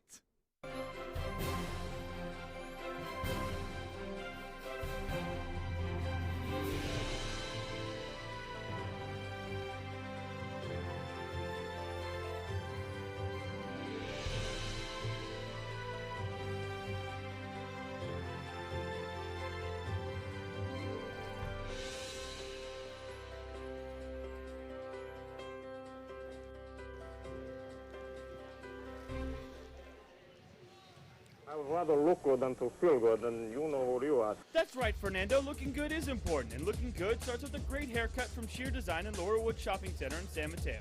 No matter your age or style, the trained barbers at Sheer Design will get you looking good. Sheer Design in Laurelwood Shopping Center in San Mateo. Ask for Joaquin and tell him you saw this ad on BAOSN.TV. And you're looking live at Kezar Stadium in San Francisco. Tonight, the Stanfel Cup on the line between Sacred Heart Cathedral and Archbishop Riordan and the Fighting Irish. The Sacred Heart leading at the break 13-0. And Steve, got some highlights to look at from the first half. You see him coming up right here, getting set. There's the crowd. There's the bagpipes, the pomp and circumstance, coaches. This is it. This is the end of the season right here, George. And right here, it's the start. There's the first interception by Riordan's number 44, Pineda. And again, Dowling throws another ball that goes up for grabs, and that's the second interception. Yeah, Jones right there on the interception, but then turnaround is fair play right there. You see number 3, Sanders, take the interception. But this is where things got really good. Touchdown right there by Ivy. Great little slant route. Ball was placed out there perfectly for him to catch. And you see right there was a blocked extra point. That could be a big difference right there. Dowling taking the ball and getting shoved in for the touchdown by his running back, Reagans. And he puts the exclamation on that. He kicks the extra point. And here we are, back to break. You know, they talk about, well, you know, on TV you can hear things and you can see things. I wonder if you can feel these folks shivering. I don't know, but it's cold, definitely. You see right here, it's a big thing, okay? They've been able to go ahead and protect the ball. Sacred Heart has been able to protect the ball. They've eliminated big mistakes right there. I really like their patience, but they really haven't seen number 42 that often. So right there, there's your keys to the game. They've done 3 of the big 4 things that they've needed to do. So the Crusaders will kick off to start the second half. These are the keys for the Crusaders. Riordan has not been able to go ahead and control the run. They've had trouble with that. They've definitely had trouble right here, flipping the field. They're winning the turnover battle, and they're also being able to throw the ball off the play action. There you see the deep men for the Fighting Irish. McNulty kicking into the wind. Sanders will let it go out of bounds. And that'll move the ball to the 30-yard line. 35-yard line, if I'm not mistaken.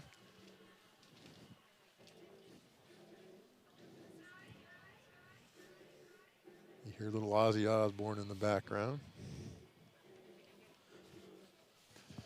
Barry McLaughlin very pleased so far. But again, he's going to want to be his team to go ahead and be able to finish here. You got to put the exclamation on this season. So 1st and 10, 35-yard line for Sacred Heart Cathedral. Coach Modeste trying to ponder on what he can do to stop this offense, get the ball back, and do something with his offense. Dowling and company led by Hester up front.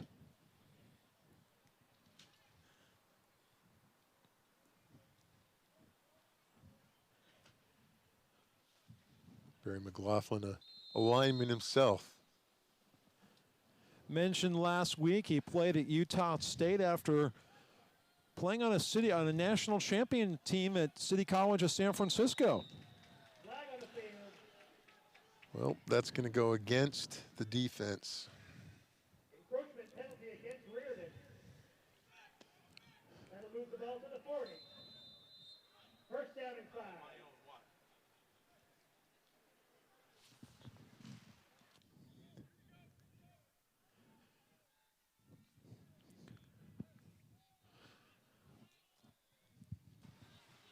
So 1st and 5.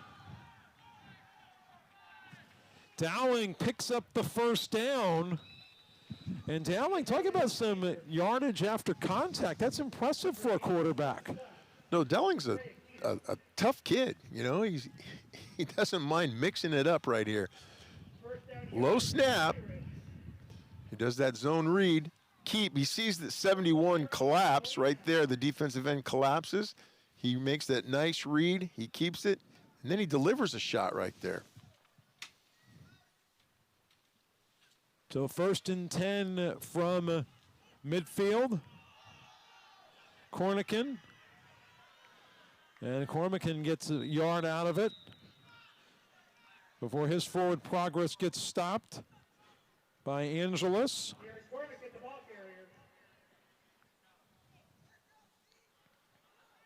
Kifu also on the stop. That's a 1-yard gain to the 50. 2nd and 9.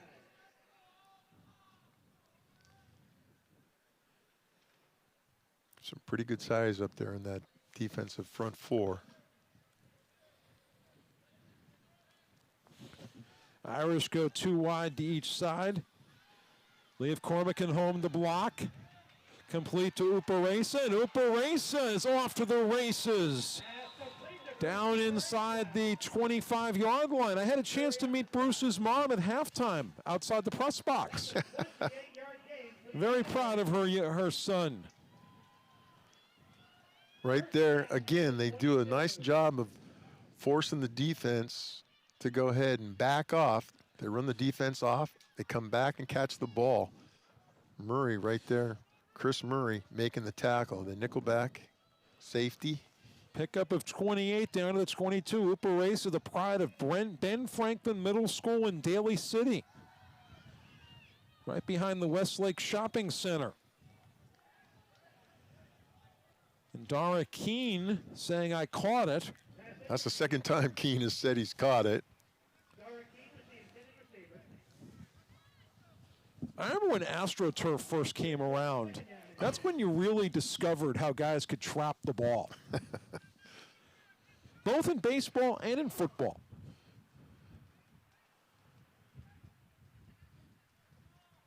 Right here, let's see. Ball, the nose goes down. He did catch that unless he bobbles it and then drops it. So it'll bring up 2nd and 10. And that time, there's no luck right now for Dara Keene.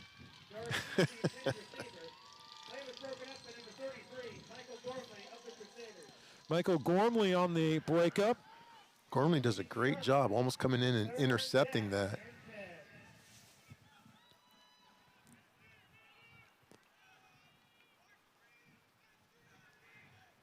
Keene trying to put Dowling trying to put a little bit of mustard on that ball. Probably kept it from being intercepted because he threw it really, really hard. 3rd and 10 from the 22. Uparesa and Ivy will be at the bottom of your screen. Empty backfield. Dowling under pressure to Uparesa. He will get out of bounds well before the first down. Nice little play right there. They go empty set. They have 2 by 3, 2 to the left, 3 to the right. They motion the inside guy from the left across, and then they drag the third receiver, Uparacer, right there, back to the other side. Trying to do a little bit of hand of sleight. I can't even say that now. Sleight of hand. There you go. I feel like Pat Sajak right now. I guess the cold's starting to affect me a little bit. Here's Dowling on 4th down. He's going to keep it. He's going to get the first down, and he's going to get a little more.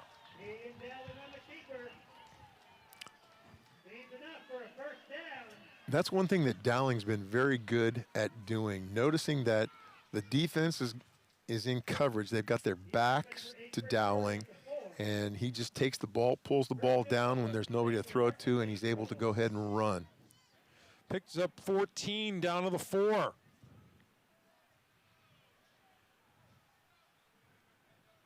Right there, Dowling steps up. He's got nobody to throw to. He sees there's a lot of green grass in front of him, and he goes for a first down. Some great improvisational football right there.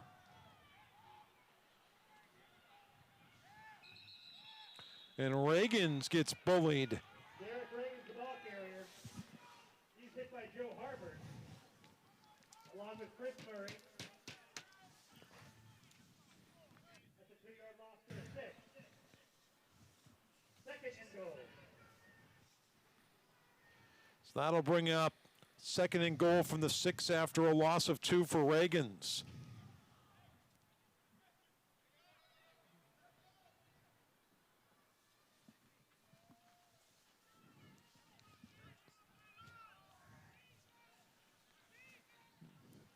Irish trying to make it a 3-possession game. Fake to Reagans. And incomplete. Uparacer could not hold on to it. The ball was thrown down low. That was a great little play. Dowling just threw the ball down into the ground. Chris Murray on the coverage for the Crusaders. From the 6-yard line, 3rd and goal for the Irish. 3rd and goal from the 6. The Irish are well within field goal range for Dowling.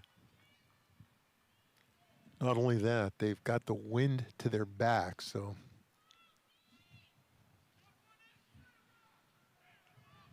I mean, it's a chip shot at this point.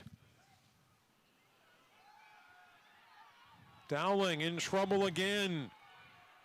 Dowling using his legs, and it's broken up in the end zone. Looking for Ivy. Ledbetter, part of the defense there. Ledbetter breaking that pass play up. Good job by Dowling trying to extend the play right there. Great pressure coming off the edge. Number 55 putting the rush on. There's the ball's thrown. Ledbetter almost had it picked off. Little cramping there for Riordan. And we'll be back after this.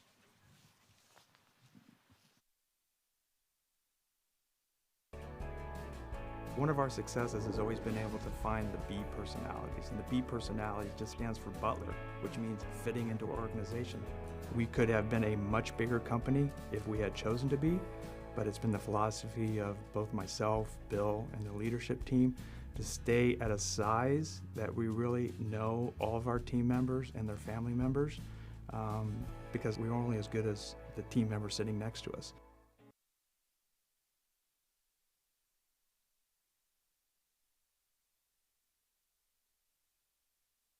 Sacred Heart Cathedral with a 4th and 6, or 4th and goal from the 6. George Devine, Steve Nicolopoulos with you. The Stanfel Cup on the line. Dowling and company going for it on 4th down. Got 3 to the right, 2 to the left. Rolling the dice here. And Dowling's going to keep it, and he's going to score. Kean Dowling, his 2nd rushing touchdown of the night. Dowling being the difference maker here, he becomes the 11th offensive player that the defense has to contend with, and they're just not ready for it right now. Well, Dowling tonight, 6 carries, 27 yards, and 2 touchdowns. Extra point attempt upcoming from Kean Dowling. Aiden Shea to hold. Aiden Shea will hold it. Framed perfectly. Extra point attempt is up and good. With 8:55 to go in the third So quarter. 8:55 left in the third, and Sacred Heart Cathedral opens the second half as Kean Dowling closes this drive for his second touchdown run of the night. 65-yard drive right there, George. You know, you're a senior. I don't think it doesn't matter whether you played a 10-game season, whether you made it into the CCS playoffs, or you're playing a 4-game shortened season. It's got to feel good to have a part in 3 touchdowns at the end of your football career, your high school career. Absolutely. It's Dowling is doing a great job commanding his offense. He's running the ball. He's throwing the ball. He's kicking the ball. He is got to be so far the most impressive player on the field here tonight. And for a team that hasn't won since the first round of the CCS playoffs in 2018, this is big night. This is a big night. Because you figure, you know, on everybody's schedule, you're a WCAL club, you're coming back with returning starters at quarterback, you're going to have a win or two in your non-conference schedule. That's kind of a given. You're hoping, yep. You're hoping. So Dowling will get the touchback. That was impressive. Wow. Again, get the ball up in the air, let the jet stream do the work for you. You saw when they were kicking against the wind, they kept it on the ground. Very smart special teams play right there. You know, it's funny. Somebody on Facebook said, are you going to talk about the ball getting to second and market again tonight? I said, you know, tonight's win, I think you're looking more maybe 11th and market. Just a little bit shorter, A little bit shorter, but, you know, you're still crossing Van Ness Avenue. That's you're all still that getting counts. it over the Haight-Ashbury and the Fillmore. Field here runs east-west. Most stadiums run north-south. Yes. There are a few exceptions. Ledbetter goes with Best, and Best is stuffed by John Murphy. Tackled by the Irish, number 34, John Murphy. Murphy from that strong safety position, rallying up and making the play, does a good job of coming up and filling in the box as a run defense. John looks like he's staying warm out there with his sleeves and his gloves.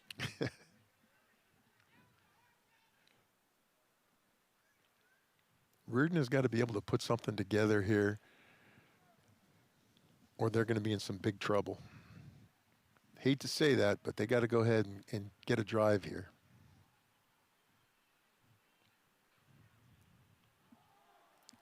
Up the middle, it's Jones. And Jones has got the first down. He drags that one out to the Riordan 46. That time, George, they had the defensive line. Everybody was up on the defensive line, and what happened was once Jones got through that first layer, there was nobody there to go ahead and make a tackle. You see right here, he gets into the line, and there's nobody to be seen until a safety can go ahead and drag him down. Corner can drag him down from behind. That's Sanders finishing that play up. First and 10, 46-yard line. That was the changeup right there, giving it to the fullback. Ledbetter keeps it himself, and he slashes his way forward for about 6. Sanders again on the stop. Little bit of a changeup there. They're using that fullback. They're faking to the fullback so they get that, freeze the linebackers, freeze the defensive line, try and get outside. See Reagan's up front there with Big Hester. Israel Alaponte wearing number 79.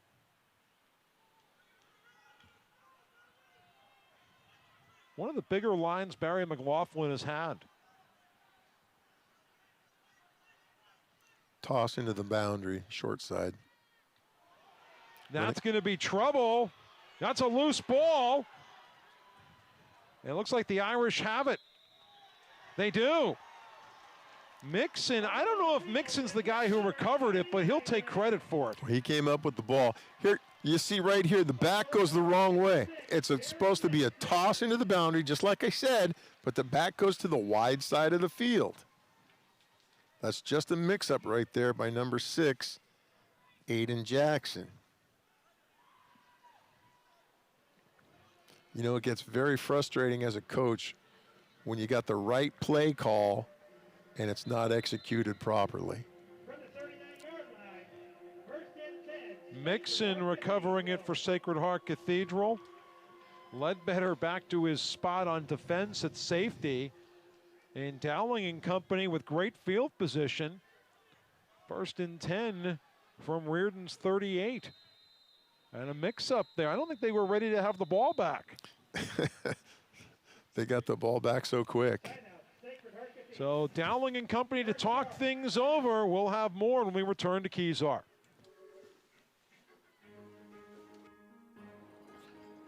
Our work is something to be proud of. We make the products people use, the products that make their lives simpler, the high-tech tools to help defend our country, and the innovations that will shape the future. Some say American industry can't keep up anymore. I say our work is proof that made in the USA still means something. The power professionals of the IBEW, proudly American, proudly union.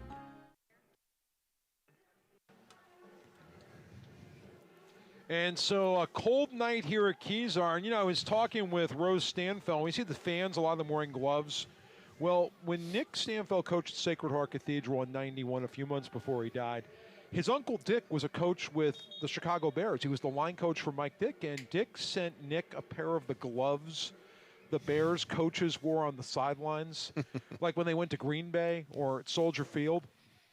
The frozen tundras. And he had the warmest hands of anybody in the stadium. And those were coveted gloves. You could have juggled chainsaws with those gloves. Your fingers would have been fine. Here's a completely different set than we've seen. Sanders on the sweep. And Sanders down to the 30. Almost to a first down. They go with that 3-back set, 2 tight ends. Right here, becomes a little toss. There you see the flag thrown by Mike King.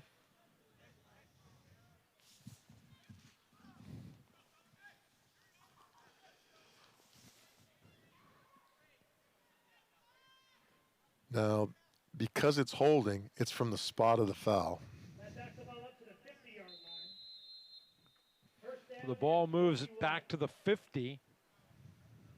The Irish have to cross the 29. This is 1st and 21.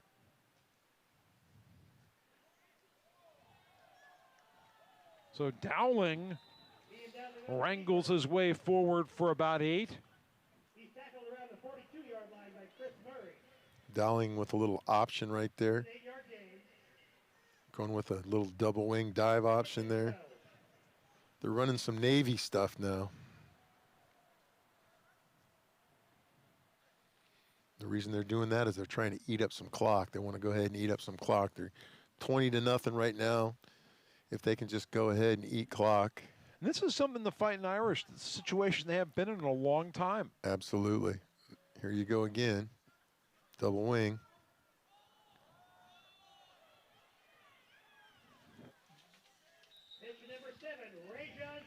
Jackson, the ball carrier. Michael Gorman on the stop. Gormley on the stop. No gain on the play. 3rd down and 12. See right here. Good pursuit by the defense, forcing it back inside where there's help. They swarm, make a tackle for another loss. 3rd and 12 coming up. Now you're going back to your regular offense here, a 3-by-1 with 1 back. Dowling using his feet, going deep for Uparesa and too deep.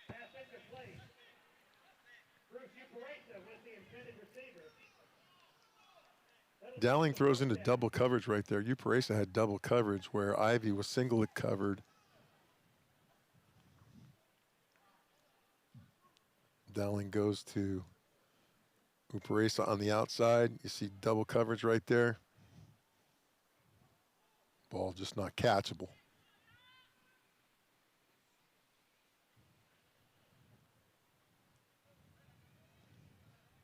Fourth down coming up.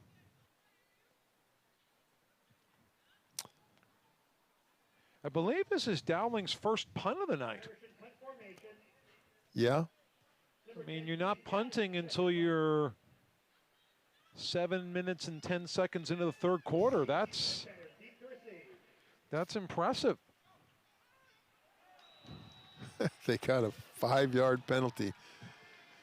Angeles has jumped off sides again. Hard count.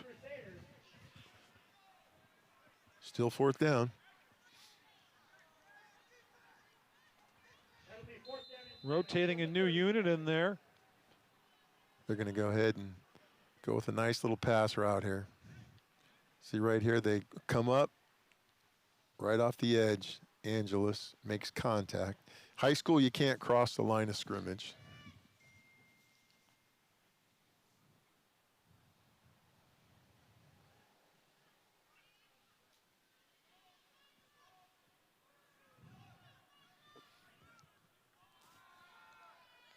Dowling.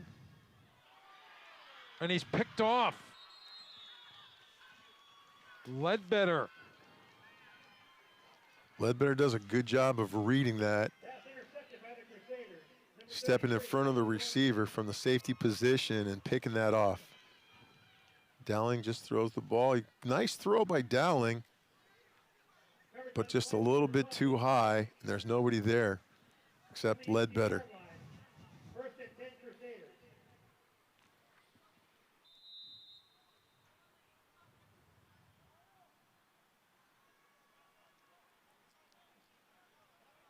All right, here's the turning point right here for Riordan on offense. They have to come away with some points on this series.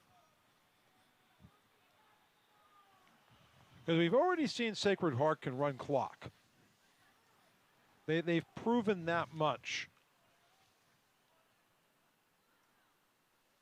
Ledbetter airing it out.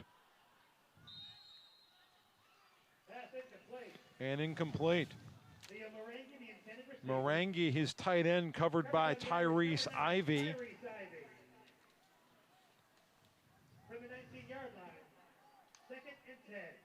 I'm surprised they haven't thrown to Morangi a little bit more at tight end position.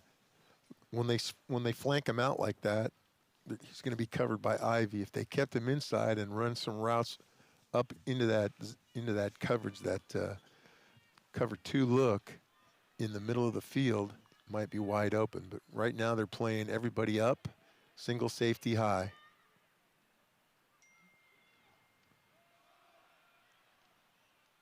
Give it inside, looks like Jones. You know, we're talking about Morangi, the Crusader tight end. I think pretty much every Crusader tight end going forward, you're forever in the shadow of the great Rob Jones. When they won the WCAL title, great two-sport guy, football and basketball, played at St. Mary's on their Sweet 16 team back in 2010. Well, that's the kind of tight end you want. Yeah, good power forwards usually make good tight ends. Yep. A lot of skill crossover there. 3rd and 4.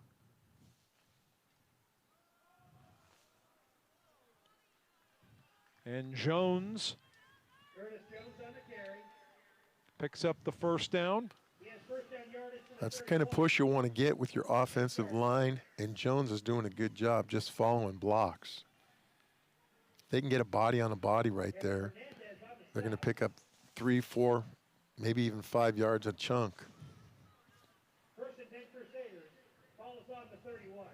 1st and 10 from the 31 for Riordan.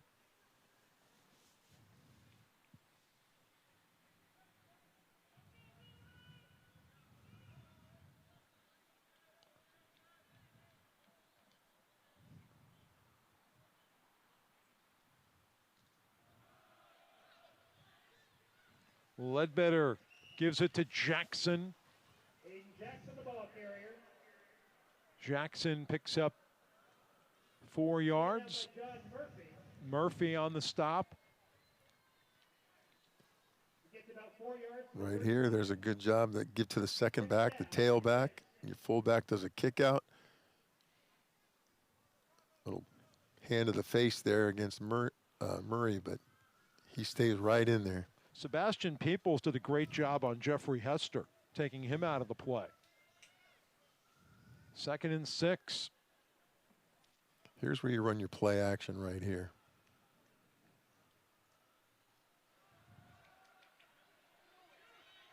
Ledbetter under pressure, and he has nowhere to go. That time Reagans and Hester got to him.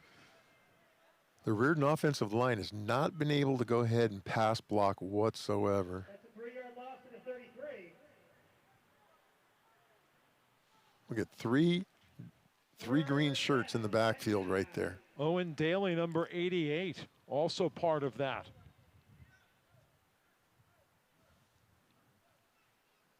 As an offensive line coach, I'd be coming unglued right now. You got to be able to stay on your block, especially in a pass pro. Loading the box for the run. Loss of 3 on the last one is 3rd and 9.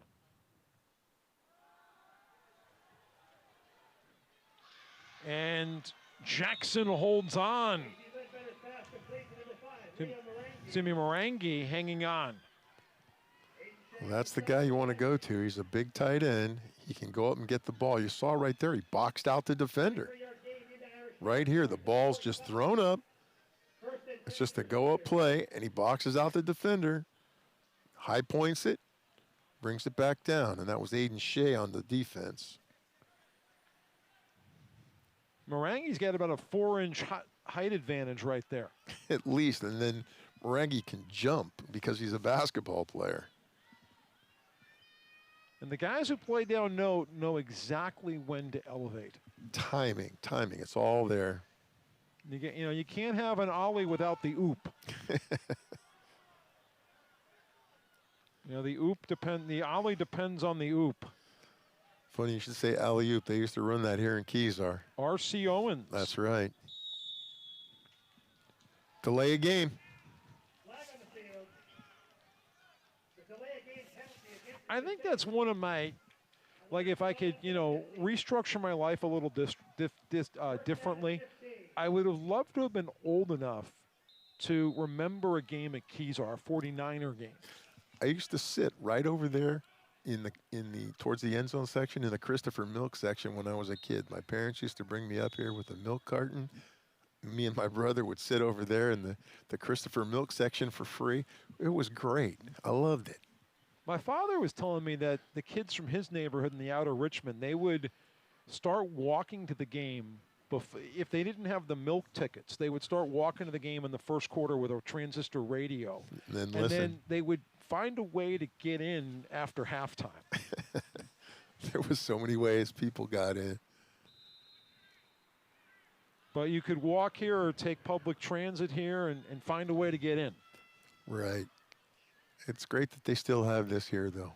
Oh, it's wonderful. And it was originally built. The Kezar family, Mary Kezar, lost her son in World War I, wanted to have a permanent memorial for her son's sacrifice, and said, I'm going to donate money to build a football stadium, a track, and a basketball pavilion to the city of San Francisco. Timeout. Timeout for Riordan.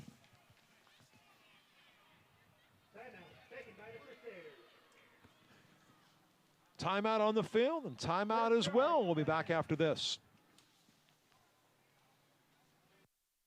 All right, now you're just like Danny, huh? They'll probably never know about his thousands of hours of on-the-job training. Here, go, Daddy. Or that he spent as much time in the classroom as someone with a master's degree. You and I know he's one of the experts when it comes to electricity, part of a team committed to doing the job right. They call him Dad. You call him the electrician right down the street. IBEW, the power professionals in your neighborhood. Go to Gray's. Gray's knows green. Family owned, Gray's Paints is the Bay Area's leading provider of Benjamin Moore paint, stains, and finishes. Gray's Paint will provide you unparalleled paint expertise, environmentally friendly products, and premium customer service to help you successfully navigate your project. Gray's Paint and Benjamin Moore, available at 4 Bay Area locations: Burlingame, San Mateo, Redwood City, and Menlo Park. Go to Gray's. Gray's knows green. And back here at the second incarnation of Kezar Stadium. This version's been around for 30 years.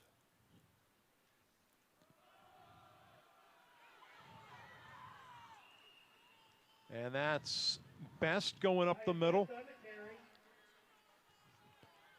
Zion Best with a nice little carry right there. Does a good job. Watch him break right through the line right here. He picks up a block, kick out block, squeezes through, then he squares his shoulders up and he delivers a blow. Why did they do that? You got me. I there slapped was no reason to do that. I slapped my knees and said, what's going on here? What a waste of a down. I just don't understand it. It's the third quarter, not the fourth. And you still have 2 timeouts left. 3rd and 5, 15 seconds left in the third quarter.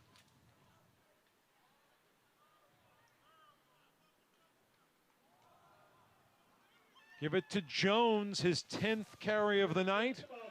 And Jones picking up 7 yards now, 10 carries for 77 yards. Not a bad night. Jones is doing an outstanding job at fullback. He's filling in for Kefu, who's normally in the backfield. Right here, it's just a quick handoff to the fullback. Normally the fullback's doing the kick out block.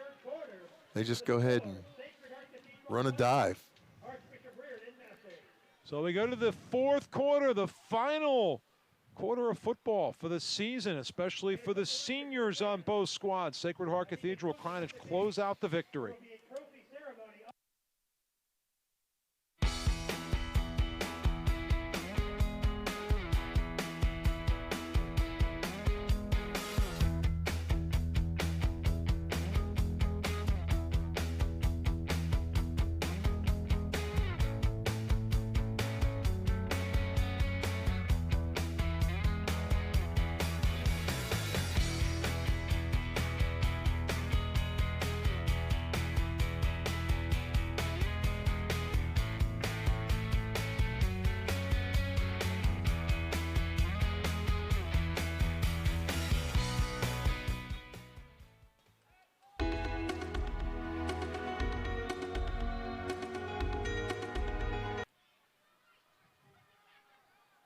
So 1st and 10 for Riordan inside Sacred Heart Cathedral territory.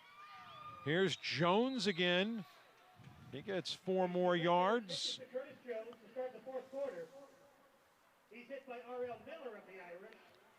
He was hit by Miller there, but Miller took the brunt of the hit. Jones is an impressive runner. He is. I was told that he was an outstanding runner in the first time that they met this season. But he, like I said, I didn't see him play last week, so.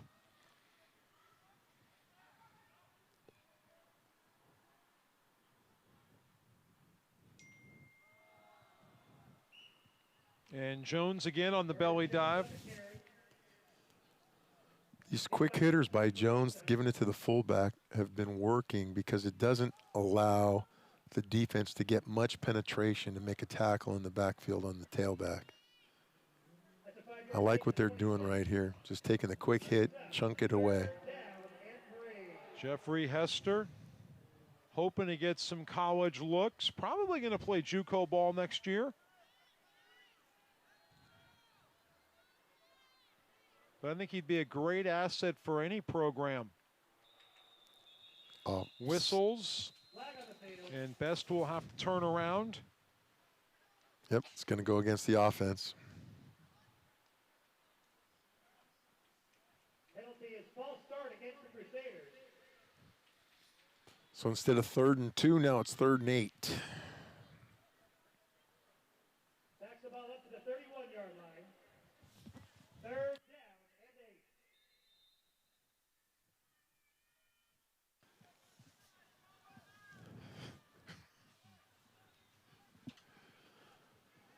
3rd and 8. Well, you had a manageable down right there, 3rd and 3, but now they're loading the box, ready to come.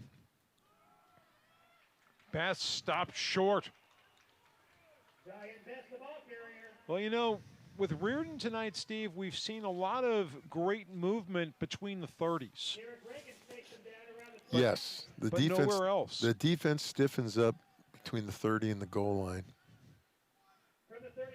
Barry McLaughlin, Sacred Heart Cathedral head coach in his 5th season, also teaches biology.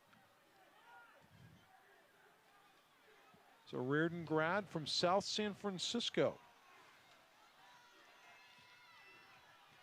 4th and 7, the Crusaders going for it.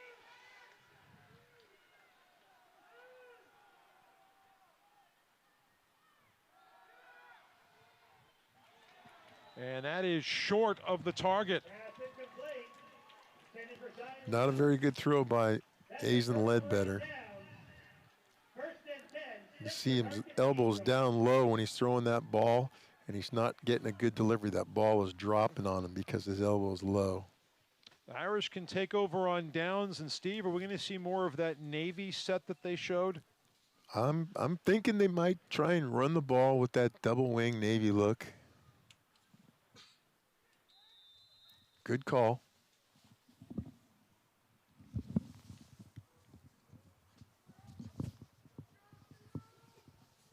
Ivy and Uparesa will be at the bottom of your screen.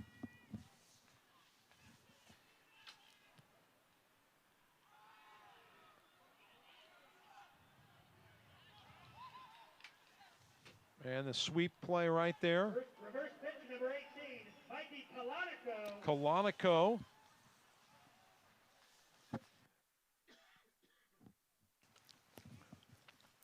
Just a little jet sweep right there. Actually, that's a pass.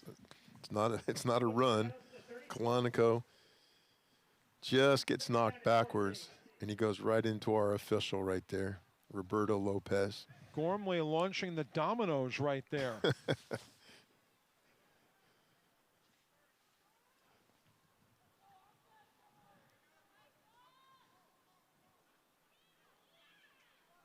Inside handoff to Uparesa. And Uparesa stopped for a loss. Rodrigo Bermudez brings him down.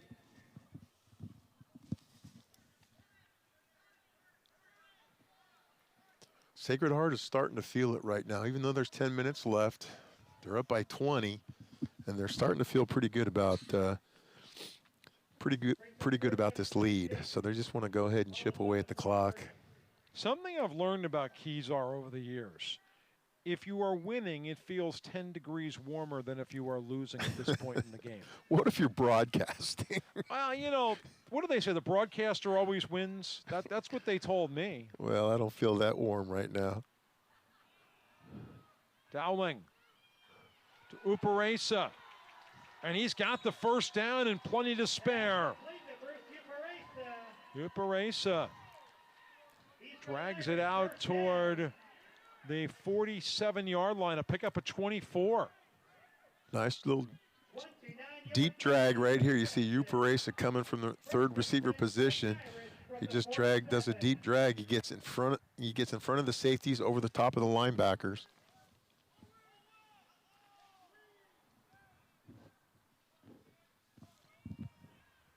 $9:10 to go and counting in the ball game. Now we go back to the run here. They picked up the first down. You go back to the run. Here's that double wing. Got Sanders on the near side of the wing. And Reagans runs into trouble up front. Curtis Jones on the stop. So Jones going 2 ways tonight. Jones, and there's Kefu right there, the big man in the middle. And Angeles wearing number 71.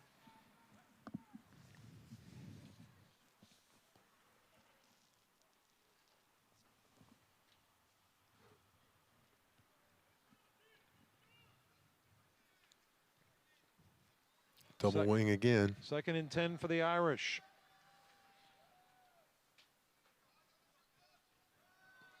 Sanders off the pitch. Stutter steps for a yard. Thing Sanders doesn't want to do is what he just did, step out of bounds. You want to, if you're getting to the sideline right now, you want to just go ahead and go down, not stop the clock, and help out Riordan right now.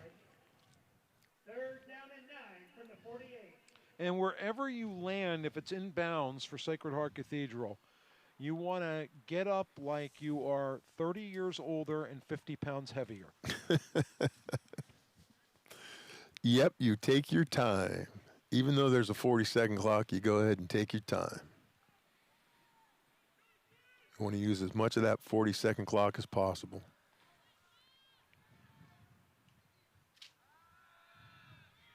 Dowling in trouble.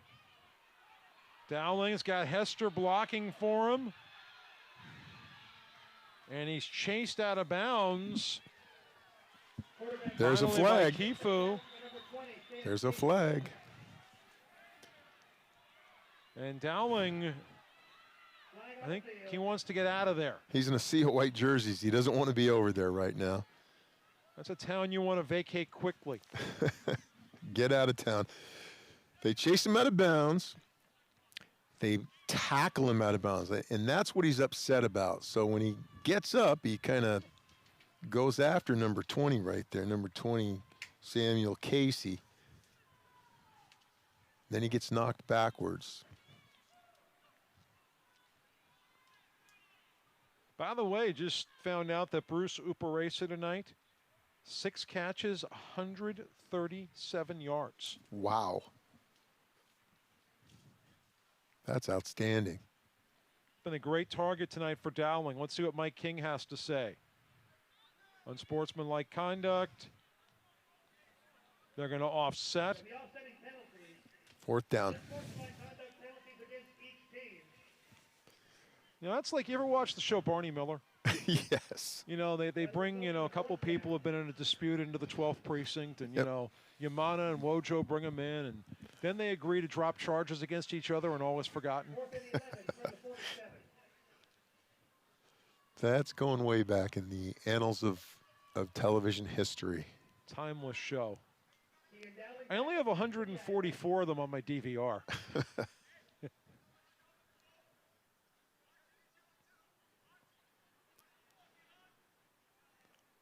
I can understand a little bit of frustration on Riordan's part, but that wasn't a good job on Dowling's part coming back after him. He should have just accepted the penalty, and it would have been a 1st down, and they'd still have the chains moving.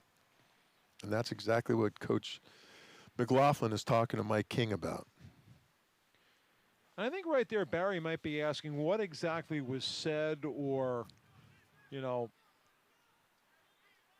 or done or not done. Right.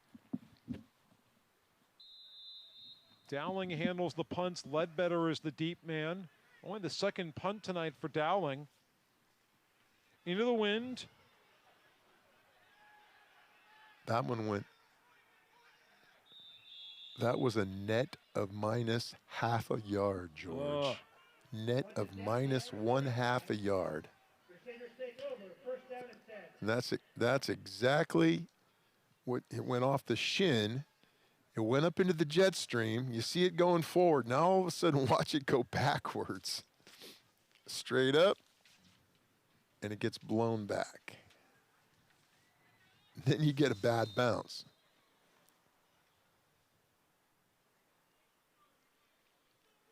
Hester anchoring that group on the defense.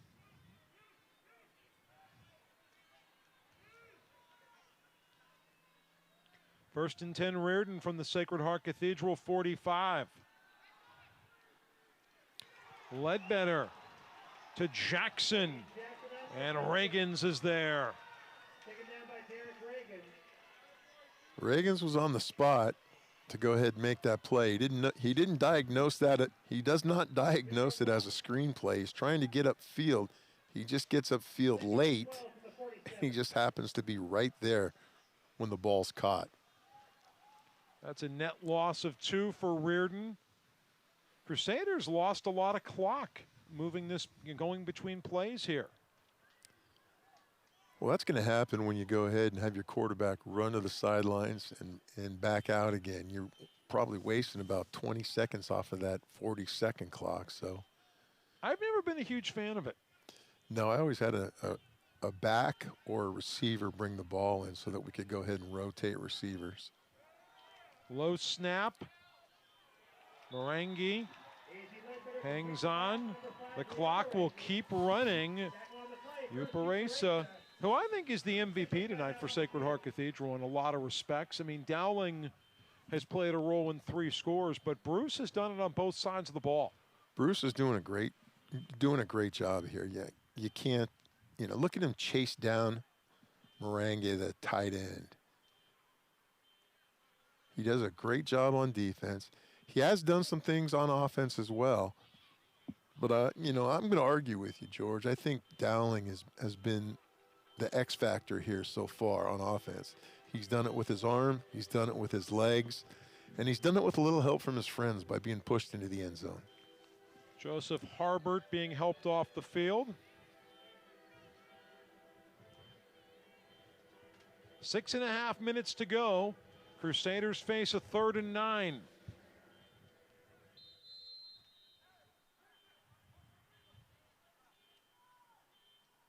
Somebody's car alarm going off.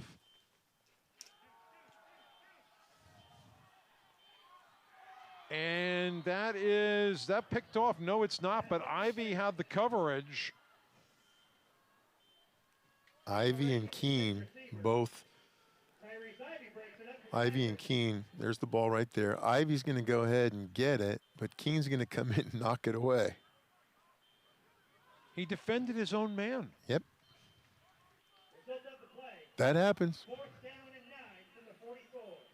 So Riordan going for it on 4th and 9 from the 44. Ivy looks a little shaken up after that play.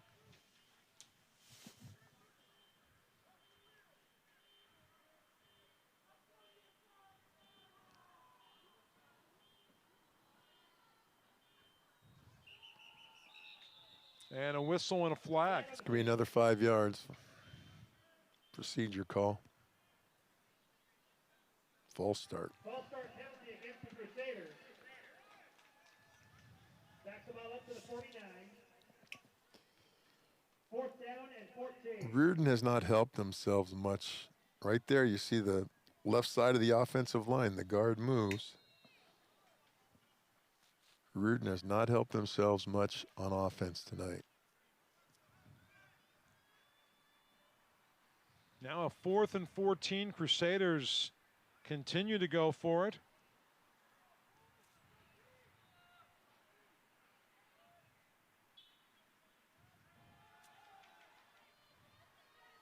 Ledbetter completes it for the 1st down to Jackson. Nice little switch route. Jackson being the number 2 receiver. Moran gave it the number 3 receiver. They run a little switch route. See how 1 goes out, 2 goes out, and 3 goes in. And they're playing man coverage. Uparesa on the coverage right there is in trail technique, and he just can't keep up with the speedy receiver right there, Jackson. Jackson picks up 29 on the pass from Ledbetter. We're inside 5:55 to go. You're inside the red zone or just outside the red zone right here. You got to go ahead and put it in 2 plays. Jones up the middle. And Jones approaching a 100-yard. Knight gets down to the 10. Curtis Jones carries for the Crusaders. That's by R.L. Miller around the 10-yard line. Well, there's 1 play right there, 10 yards. You got another 10 yards right there. Quick little hitter to the fullback. They just wash everybody down. This is the deepest the Crusaders have been all night. Curtis Jones, 2nd and 3rd effort right here, up against Uparesa trying to strip the ball from him.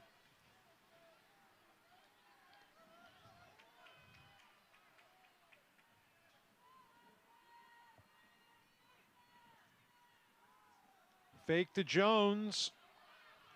Ledbetter dances out after a short gain. Well, at least he's able to get out of bounds and go ahead and stop the clock. That helps his his effort just a little bit. It's still second down inside the 10-yard line, so second and goal. The one thing that Riordan has not been able to do is run the outside game. They've been able to hit the quick ones up the middle inside with the fullback.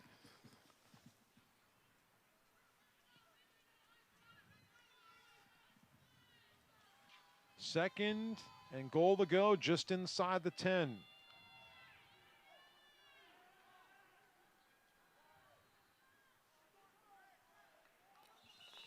Procedure penalty again. They're hurting themselves. They keep jumping. This is at least the 5th false start tonight. At least the 5th false start.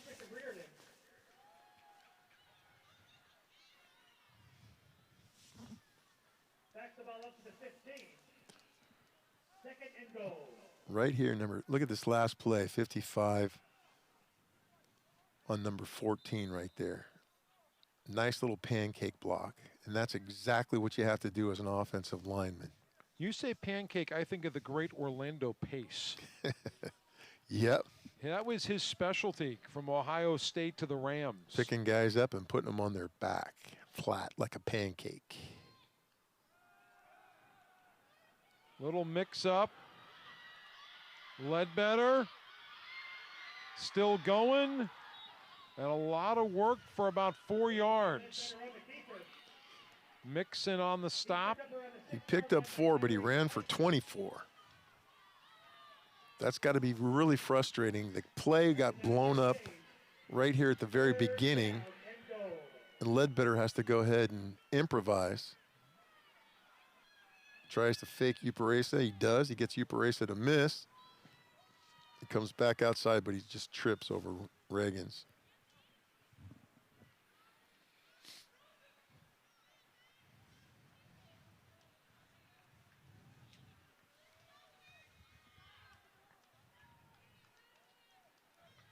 Third and goal from the 5.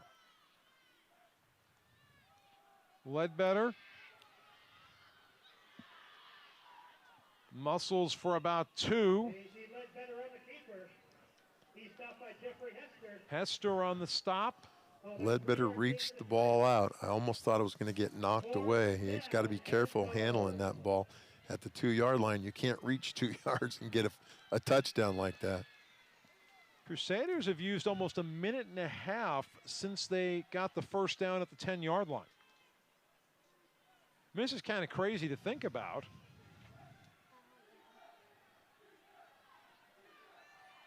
They're all packed inside.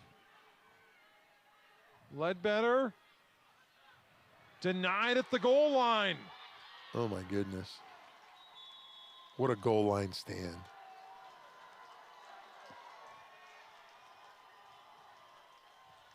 Coach Modeste has got to be beside himself right now. And the Irish have the ball.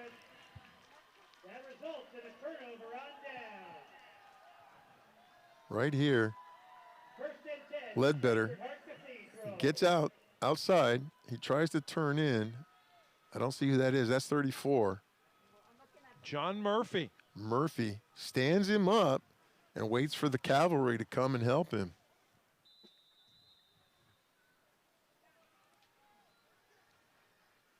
So Dowling goes back to work. The defense has preserved the shutout for the Fighting Irish. And they're 3-11 away from what will be their only victory of this short season.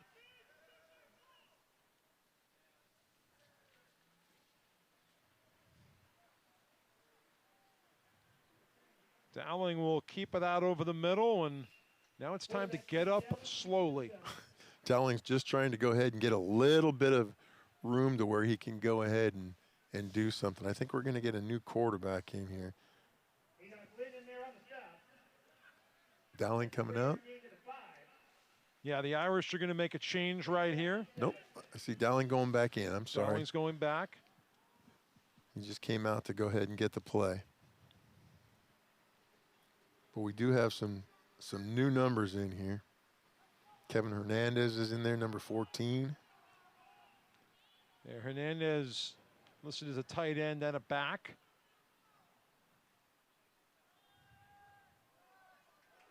Give it to Reagans. Reagans has got the first down. Derek Reagans on the carry. Chased it about by the Crusaders. Frank Zapata. Zapata taking him down. Clock stops with 2:17 to go. Again, the clock would stop on the first down to move the chains, but because he goes out of bounds, it won't start until the snap of the ball.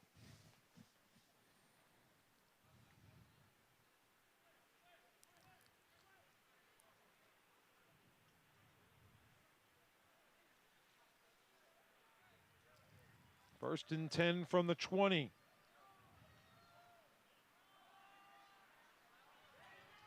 Cormican has the first down and gets a lot more. Now, Cormican does a great job of getting the edge, but you see he's getting squeezed out of bounds. And what does he do? He goes down and he stays in bounds. Smart play by the senior Cormican. Right here, he does a little stretch, bounces to the outside. He gets the corner, except for we got a flag on the play. Holding on the Irish.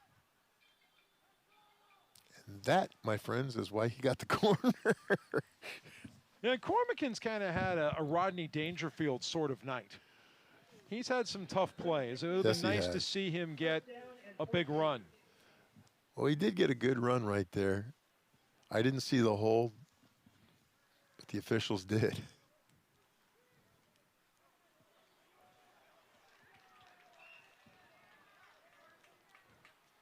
Well, Byrne, the ball carrier for the Irish. Jordan McQueen on the stop.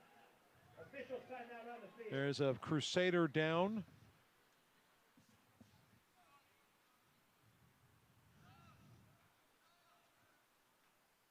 Can't see who that is.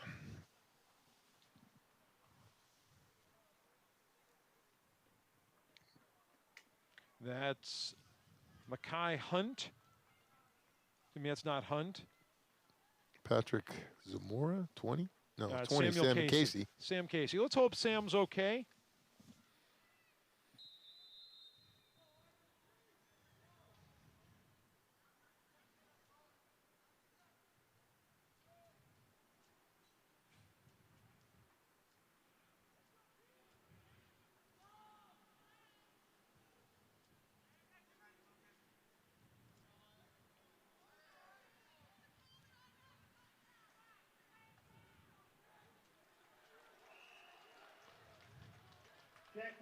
Byrne again. You know, for the seniors, this is a big night. This is a chance to shine. It's the end of your career, but there's a short turnaround to the fall season. I mean, today is April 16th. About August 15th or so, they're going to start fall practice. Well, is that going to help the muscle memory of this spring season? How much is that going to propel the returning players in a few months? You know, it's almost like having a spring ball and pads. You know, colleges get spring ball and pads. These guys are getting, the younger players are getting a spring ball and pads. Plus, they're also going to get another spring ball. As far as the muscle memory goes, I think this is just an opportunity to go ahead and learn and become a better ball player. We got another flag. Turned into a laundry fest. I guess they don't have dinner reservations tonight. Well, most of the restaurants are only accepting 50% anyway, so. 50% on the check? No, 50% indoor dining. If it has a drive-through, does it still count as a restaurant? No. Oh, darn it.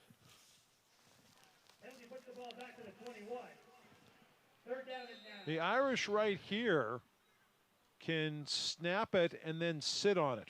And that's, I think, exactly what they'll go ahead and do. Nope.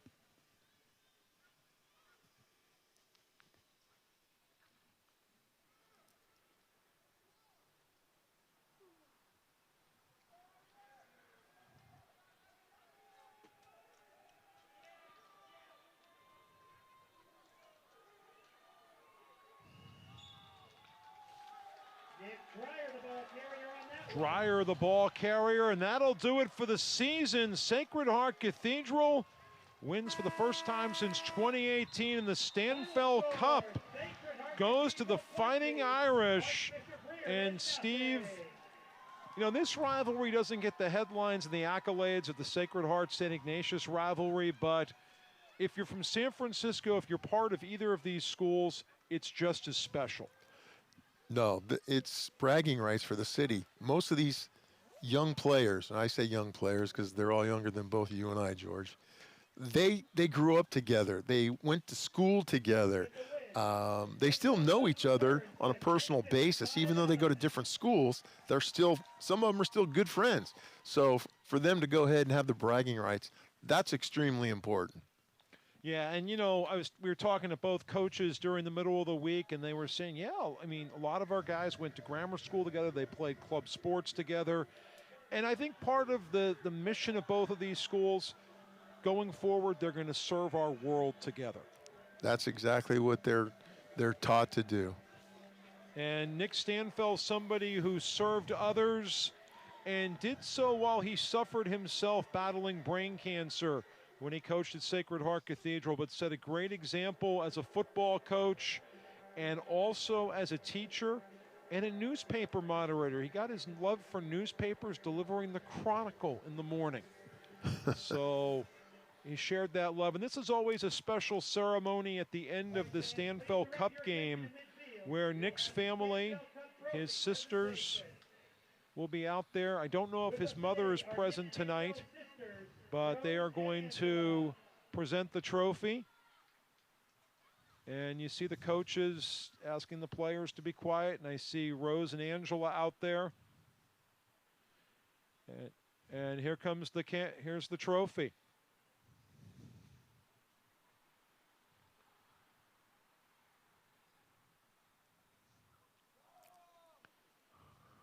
So you see the trophy out there, and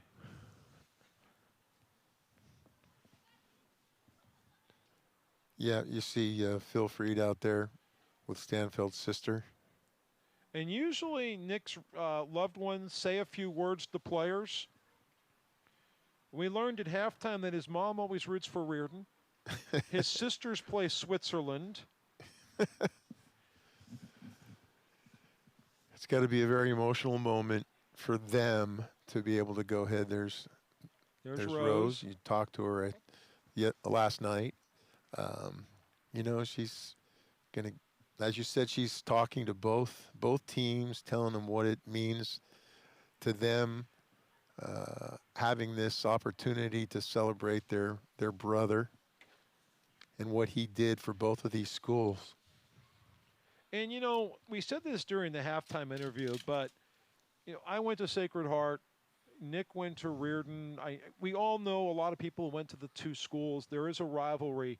But I think one of Nick's greatest gifts is that people think about this rivalry more because of his connection to both schools and his service to both schools. Right. He went there. He played at Riordan. He coached at Riordan. And then he came back after fighting cancer and beating it for a little bit. And he became a teacher at Sacred Heart, as you said, worked with the newspaper and was also able to coach. So, you know, even in the darkest of times, he was able to reach down deep and be able to give back to others. And that's the important thing. And that's what they're probably talking to these young men about now is serving and giving back to others. And this is the 30th year, I believe, for the trophy. Wow. It's either 29 or 30.